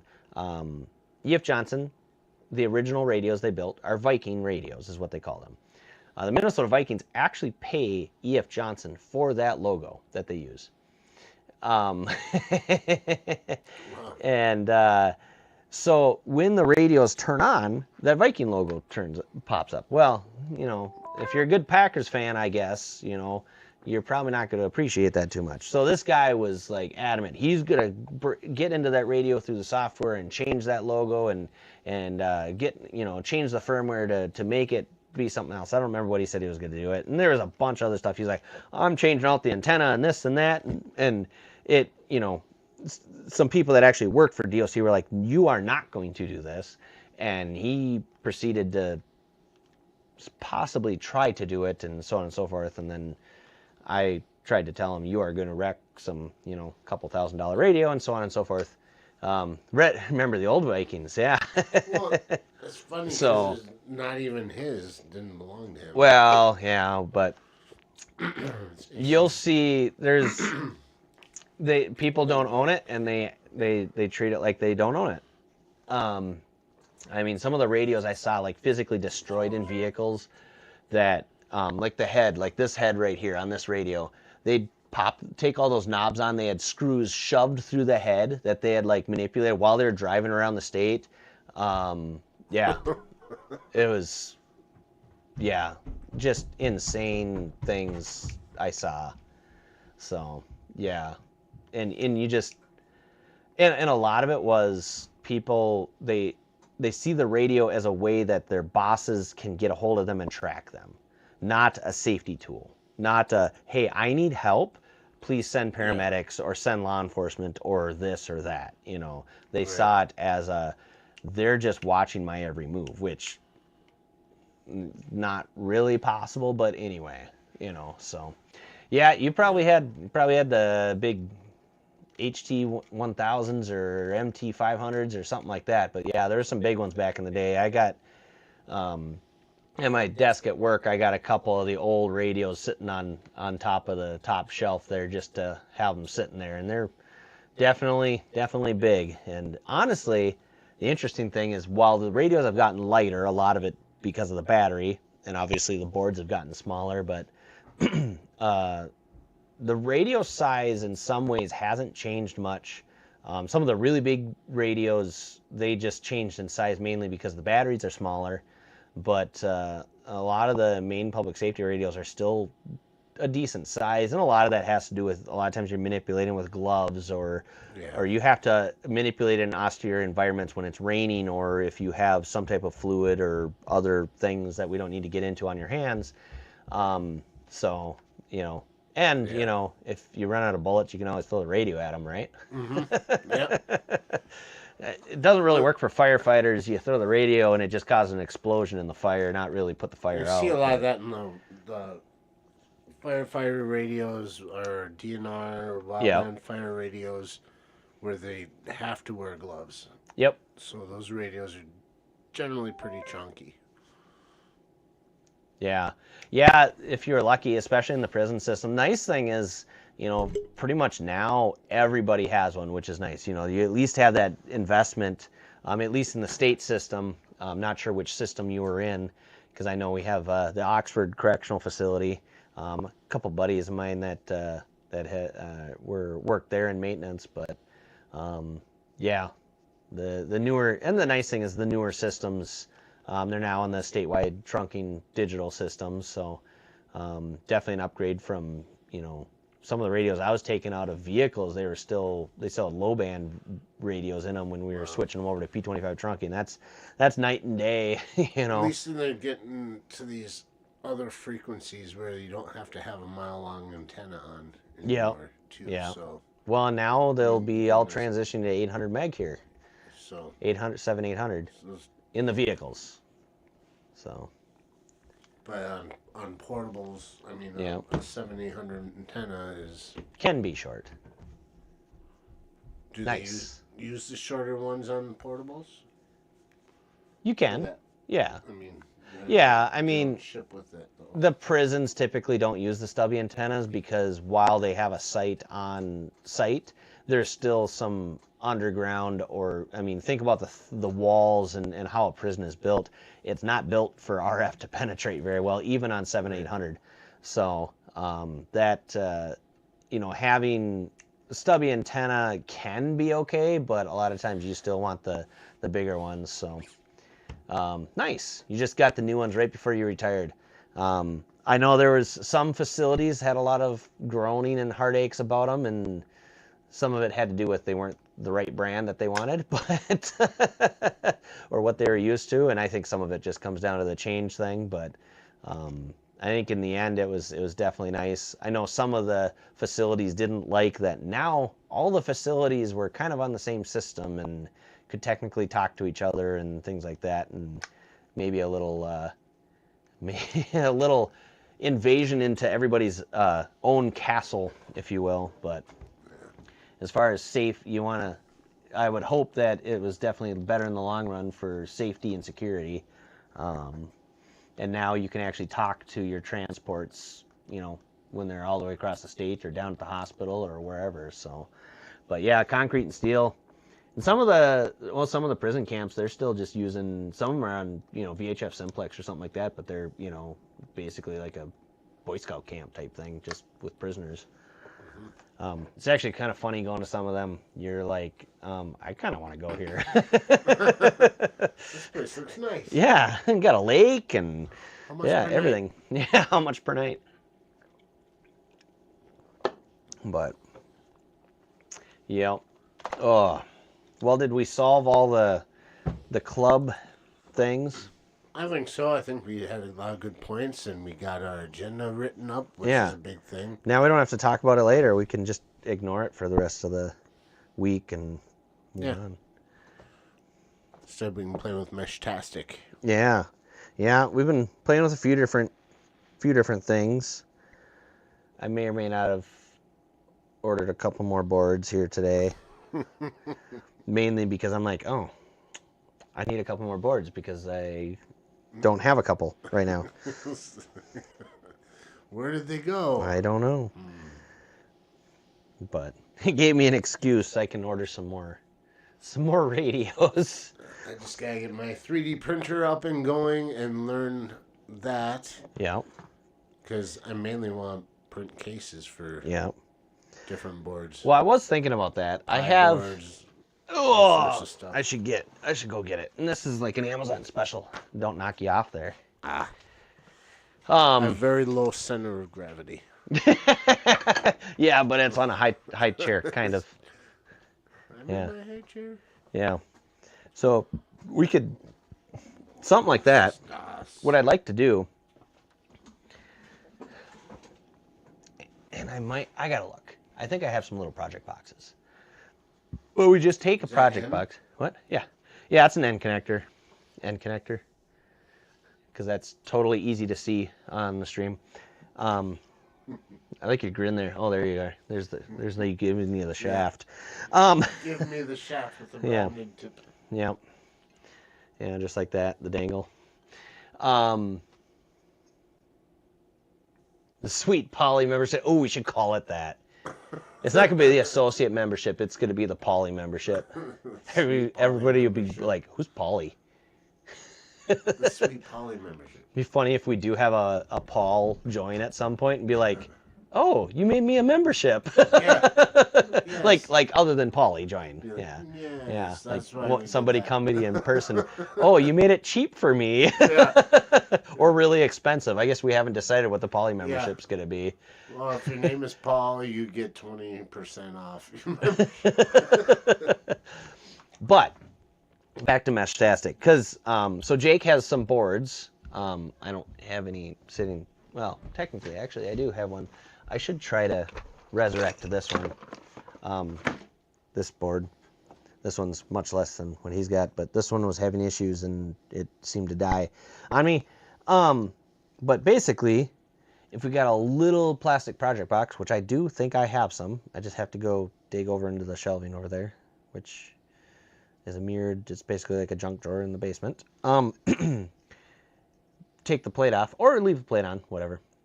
But take the plate off most likely, shove that through the project box, because you could take it and then hook your note up to it. And then most of these, the ones you have should be able to do it, where we have a little port on there where we can put 12 volts right to it, and we could run power right from your power supply and put it up on your mast or on the peak of your garage or something like that and get you an antenna right outside like that. You don't, I mean, yeah, we could 3D print some cases too, but just having a little project box this could just sit in, and then you just go in there and maybe have a little inline fuse. Probably put the inline fuse back by the power supply so then it's more serviceable, but then you're good to go. And then you got a base at the house. So. Well, we gotta get the. I'd like that more if once I get the actual tower up. Correct. Yep. You need a telephone pole. You need lots of towers. Yeah. We'll still get Too many projects. all of a sudden, Not enough time. Like this and this. Well, let's just dig a hole. Throw some concrete in it. That's the thing. Is like people look at me. Why is he just staring? I'm not just like staring brain dead. It's like too many thoughts at the same time. We need an EKG like to put on the live stream. We hook it up to our brains, and you can just like, oh, Jake's going to town thinking about something. Yeah. Aaron's dead. Like literally, I think he died. Usually, if I'm talking, that's when I'm most brain dead. Yeah. When I'm silent, then.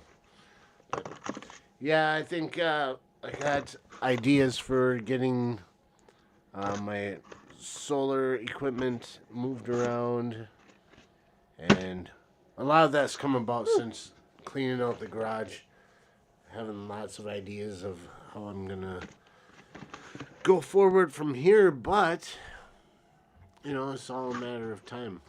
You're cleaning out the garage, so what you working on? It's all cleaned out now. Well, oh, nice. They picked up the dumpster this morning. Ooh. And did you burn it first? That was my suggestion. Or you should have hauled it down to Madison, and they could have lit it on fire, and then cleaned out most of your stuff, so then it doesn't weigh as much when they take it. Right. I didn't even think of that. I should have. There's a big metal container. It could have all been contained. Yeah. It's fine. I could have come over. You know, I know Katie's truck isn't strong enough to pull it into the street, but mine is. Just pull it out there. Just pull it out into the street. I don't know, officer, how it got out there, but they lit it on fire. Whoever pulled it out there. Somebody pulled the dumpster and. Conveniently away from the garage. Problem is, right across the street is a building with cameras, so. Yeah, well, they all got spray painted the night before. Somehow somebody decided to hack into them and disabled them all. And they're just playing Snoopy on a loop. It's totally worth all the trouble to save, a couple $100. Well, yeah, a couple $100, So that's a couple radios or a Meshtastic. I didn't get the exact amount of weight in there, but judging by the tacked on price, it was just under 2 tons. It's pretty decent. That I threw into there myself. Katie threw. Jake produces a lot of shit. I do. 2 tons to be exact. It was a lot. Hey, look, Polly would have done it too. Maybe Polly would do it. We don't know. We can neither confirm nor deny that. Right. That's up in the air.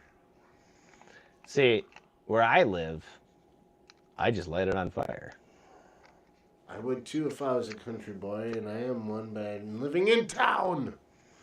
So, So then you got to pay money to throw away things that you paid money for, and that's capitalism. yeah.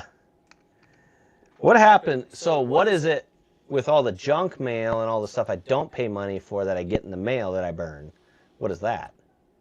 That's socialism. Oh, okay. Communism. Oh, One of the okay. two. Propaganda, they call it. Yeah, I guess I'm burning the propaganda, especially this right now with all the political ads that I get in the mail that I'm just burning left and right. Yeah. So interesting thing I noticed, and I'll have to look this up. This is the 7350. This is the 7350E. This is a just slightly newer version. For whatever Motorola decided that the next model was going to be the E.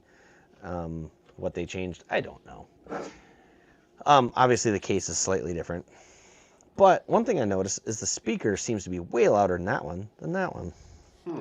Like if you have them both at 50% volume, one is way louder than the other one.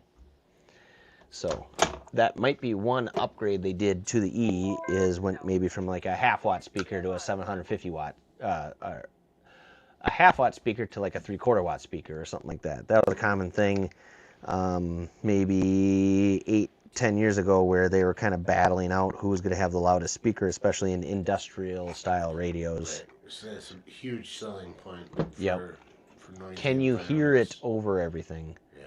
Battery. Clearly. Yep.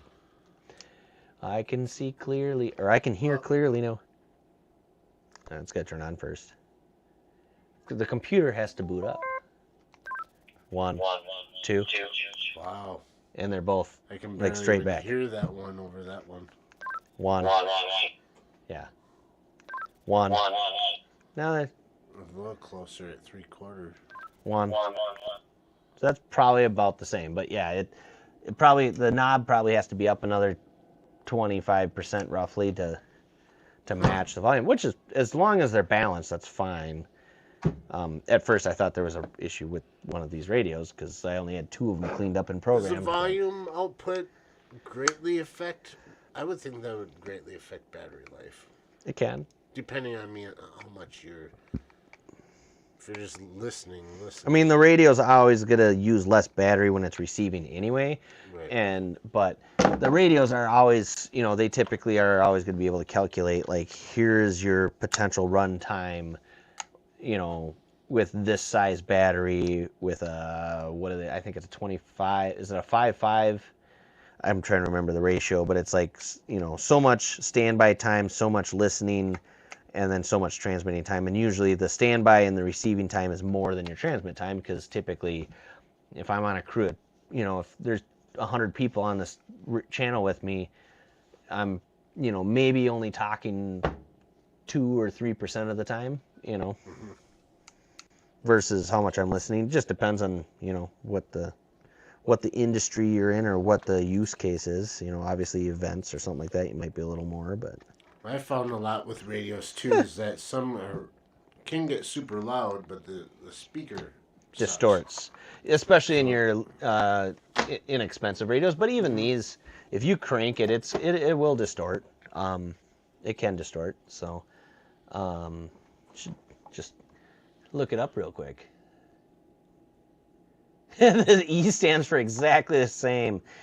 I mean, you're not wrong in a lot of ways. I was just gonna 7350 versus. Hey, look at that. I'm not the only one to. Oh, that's the wrong.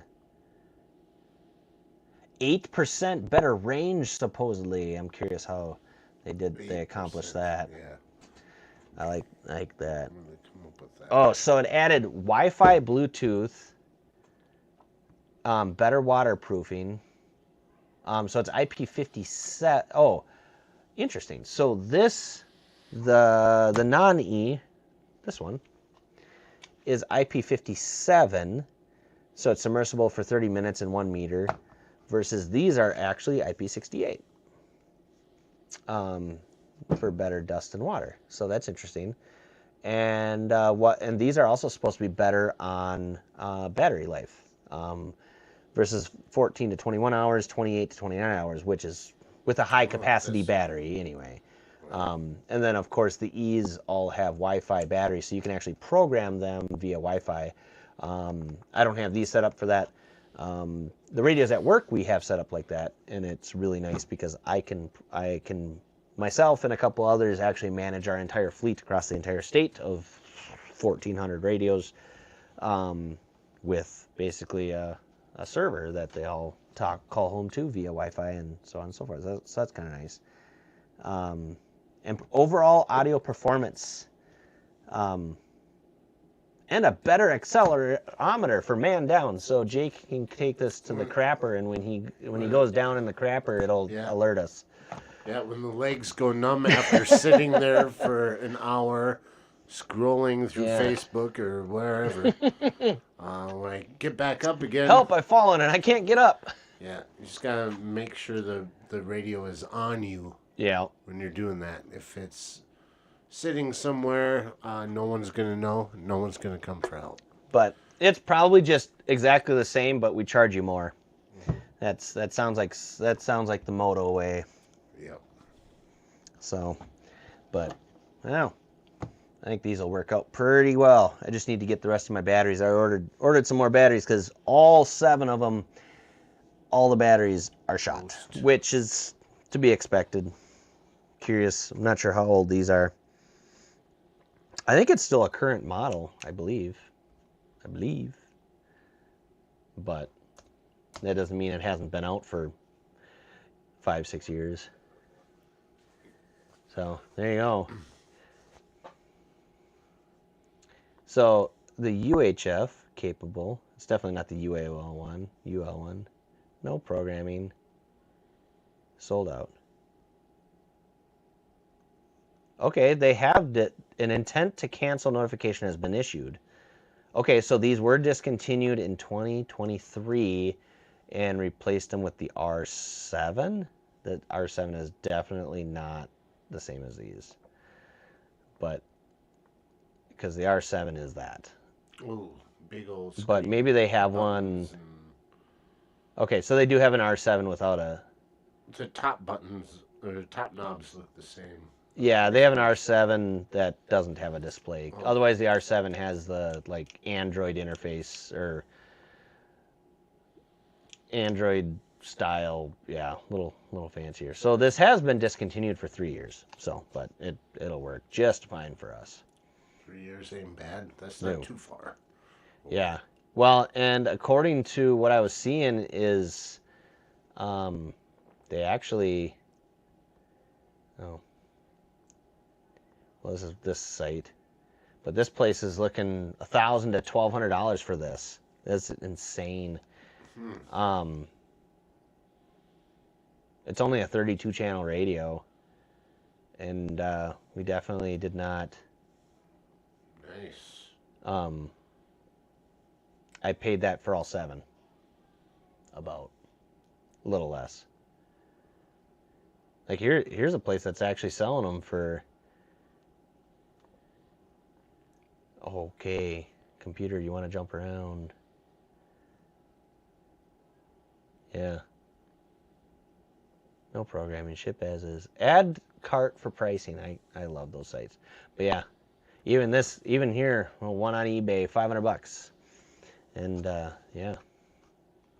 So I was glad to find this batch of them and pick them up. So I still gotta be on the lookout for the BK. Yeah.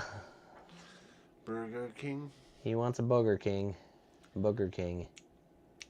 What if it was a Harris, or an EFJ, or a ICOM? Oh, have you seen the ICOM 7000s? No. Ho ho ho ho. Ho ho ho ho. We should or actually the Simocos are kind of cool too. You know that keyboard won't work on that computer. And now we need to do this.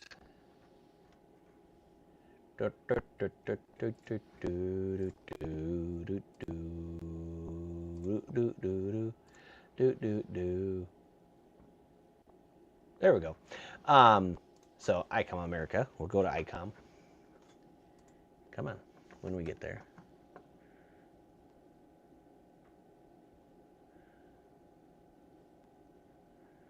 But actually, Polly, if you're still here with us, not state DOC, but state DHS for the institutions just bought a bunch of these for the new system, and actually, I think they're using them on the current system. Once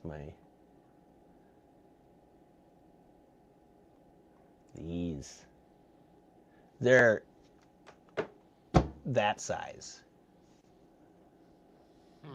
So, and they are pretty cool. They're definitely not. I don't know if I would put them. They're definitely not going to be a firefighter radio. No. I have seen some fire departments that have been using them.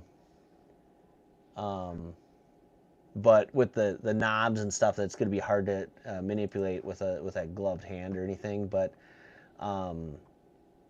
it is a pretty cool little rig. But definitely nice for like a school that's on the system, or but DHS I guess is really liking them mainly because of their size and easy to carry around. But yeah, they do some cool stuff. Yeah.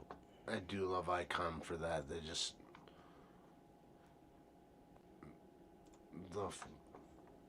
there's always like function over form, but Yep. they seem to always They get all the cool stuff. Get both aspects. Yeah. Yeah, it's Burger King. I mean the new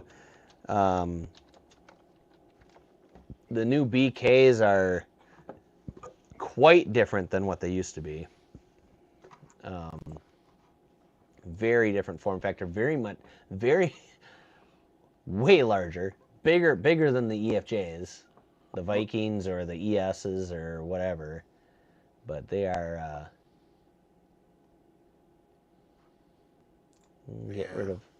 They got their multi bands now. I told Katie to get involved with them again, but now I think they're a little bigger than they used to be. But she was involved with some of the becoming a dealer and whatnot. Oh, interesting. Yeah. Like, well, see if we can do that again, because it'd be nice to have some sample radios. Oh, there you around. go. Yeah, and a lot of times nowadays it's like, all right, you can be a dealer, but you got to be moving product, and a lot of times you got to buy. They don't give you the samples; you got to purchase them. Like you'll usually get them at a pretty even better than cost, for your buying a demo radio. But yeah, these are basically the replacement to the K&G P150 and the P152, or K&G 2 P150. So like what you have. So it's just getting more into the top. I don't know that design of the top being wider, and you just see that in a lot of different manufacturers.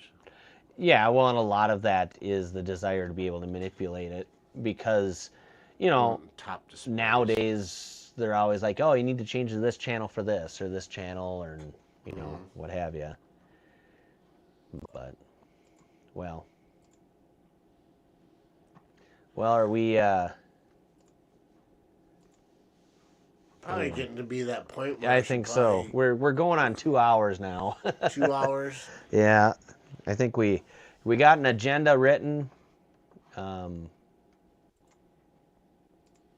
think we got an agenda. We might probably, maybe we might eliminate a few things to this so it's not too much at once, but we can always, as the club decides at the meeting, like, hey, we'll table this for later. We'll table this for the next meeting or whatever it might be. So, but It's something. Yeah.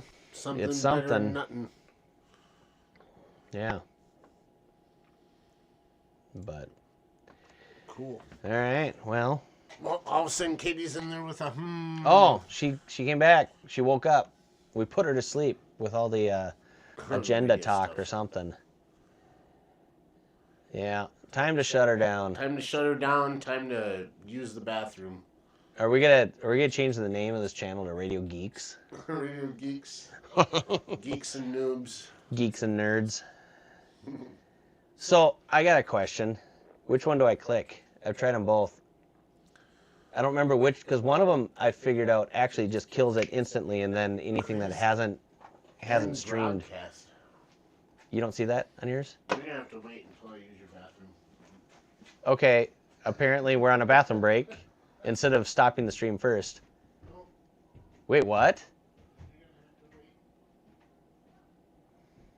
Jake might need to call you on the phone. Hopefully all is good, or it was just your brother. But yeah, we'll see you later, Paulie. And yeah, well, next week it'll be after the meeting, so we'll see how that went. And yeah, he forgot to take his emergency portable with him, so we won't be able to do a status check on him in the John, but hopefully all goes well. So he wants me to wait, so I'll wait. He's gonna stream. Yeah. Stop stream. He's got to stop streaming.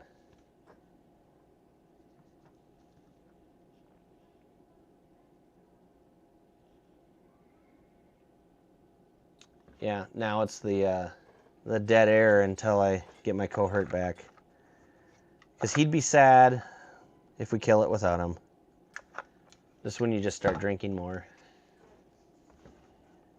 His case's thumb cramps up from scrolling. Yeah, we need like the thumb down alarm. Or the alert. You just dropped your phone in the drink. I remember that when I worked at a cell phone store, they started putting sensors on the back of the phones so they could see if it had been exposed to moisture. And so it was always fun when the person brings the brand new smartphone in or what have you, and it was completely DOA. And they're like, nope, it's perfectly fine. We didn't do anything to it. And I look in the back and I'm like, I don't want to smell this, but you dropped it in the toilet, didn't you? And they're like, yeah. How'd you know? Well, you see that little thing back there? Yeah, that changes pink or whatever it was to indicate, hey, these dropped. Cell phones. Yep. So, all right. We'll keep you apprised, and I'm sure we'll be talking about it Wednesday a little bit with whatever topic we come up with. I don't know what's going on next week, but I don't know. All I know is I got to go back to work on Monday. it's great to have KE9EIX with us today. And It's good to be here. yeah. It's good to pee here as well. Hopefully the kids cleaned it up a little bit. They like to take showers and leave everything strewn all over the bathroom. There's some good music in there. Oh, there you go. So, anyway, all right. We'll say sayonara. It was good having a guest on, and definitely have to steal him here more often. So, It's awesome. all right. I think I'll click the right button, possibly. We'll see what it does. Goodbye. Radio Geek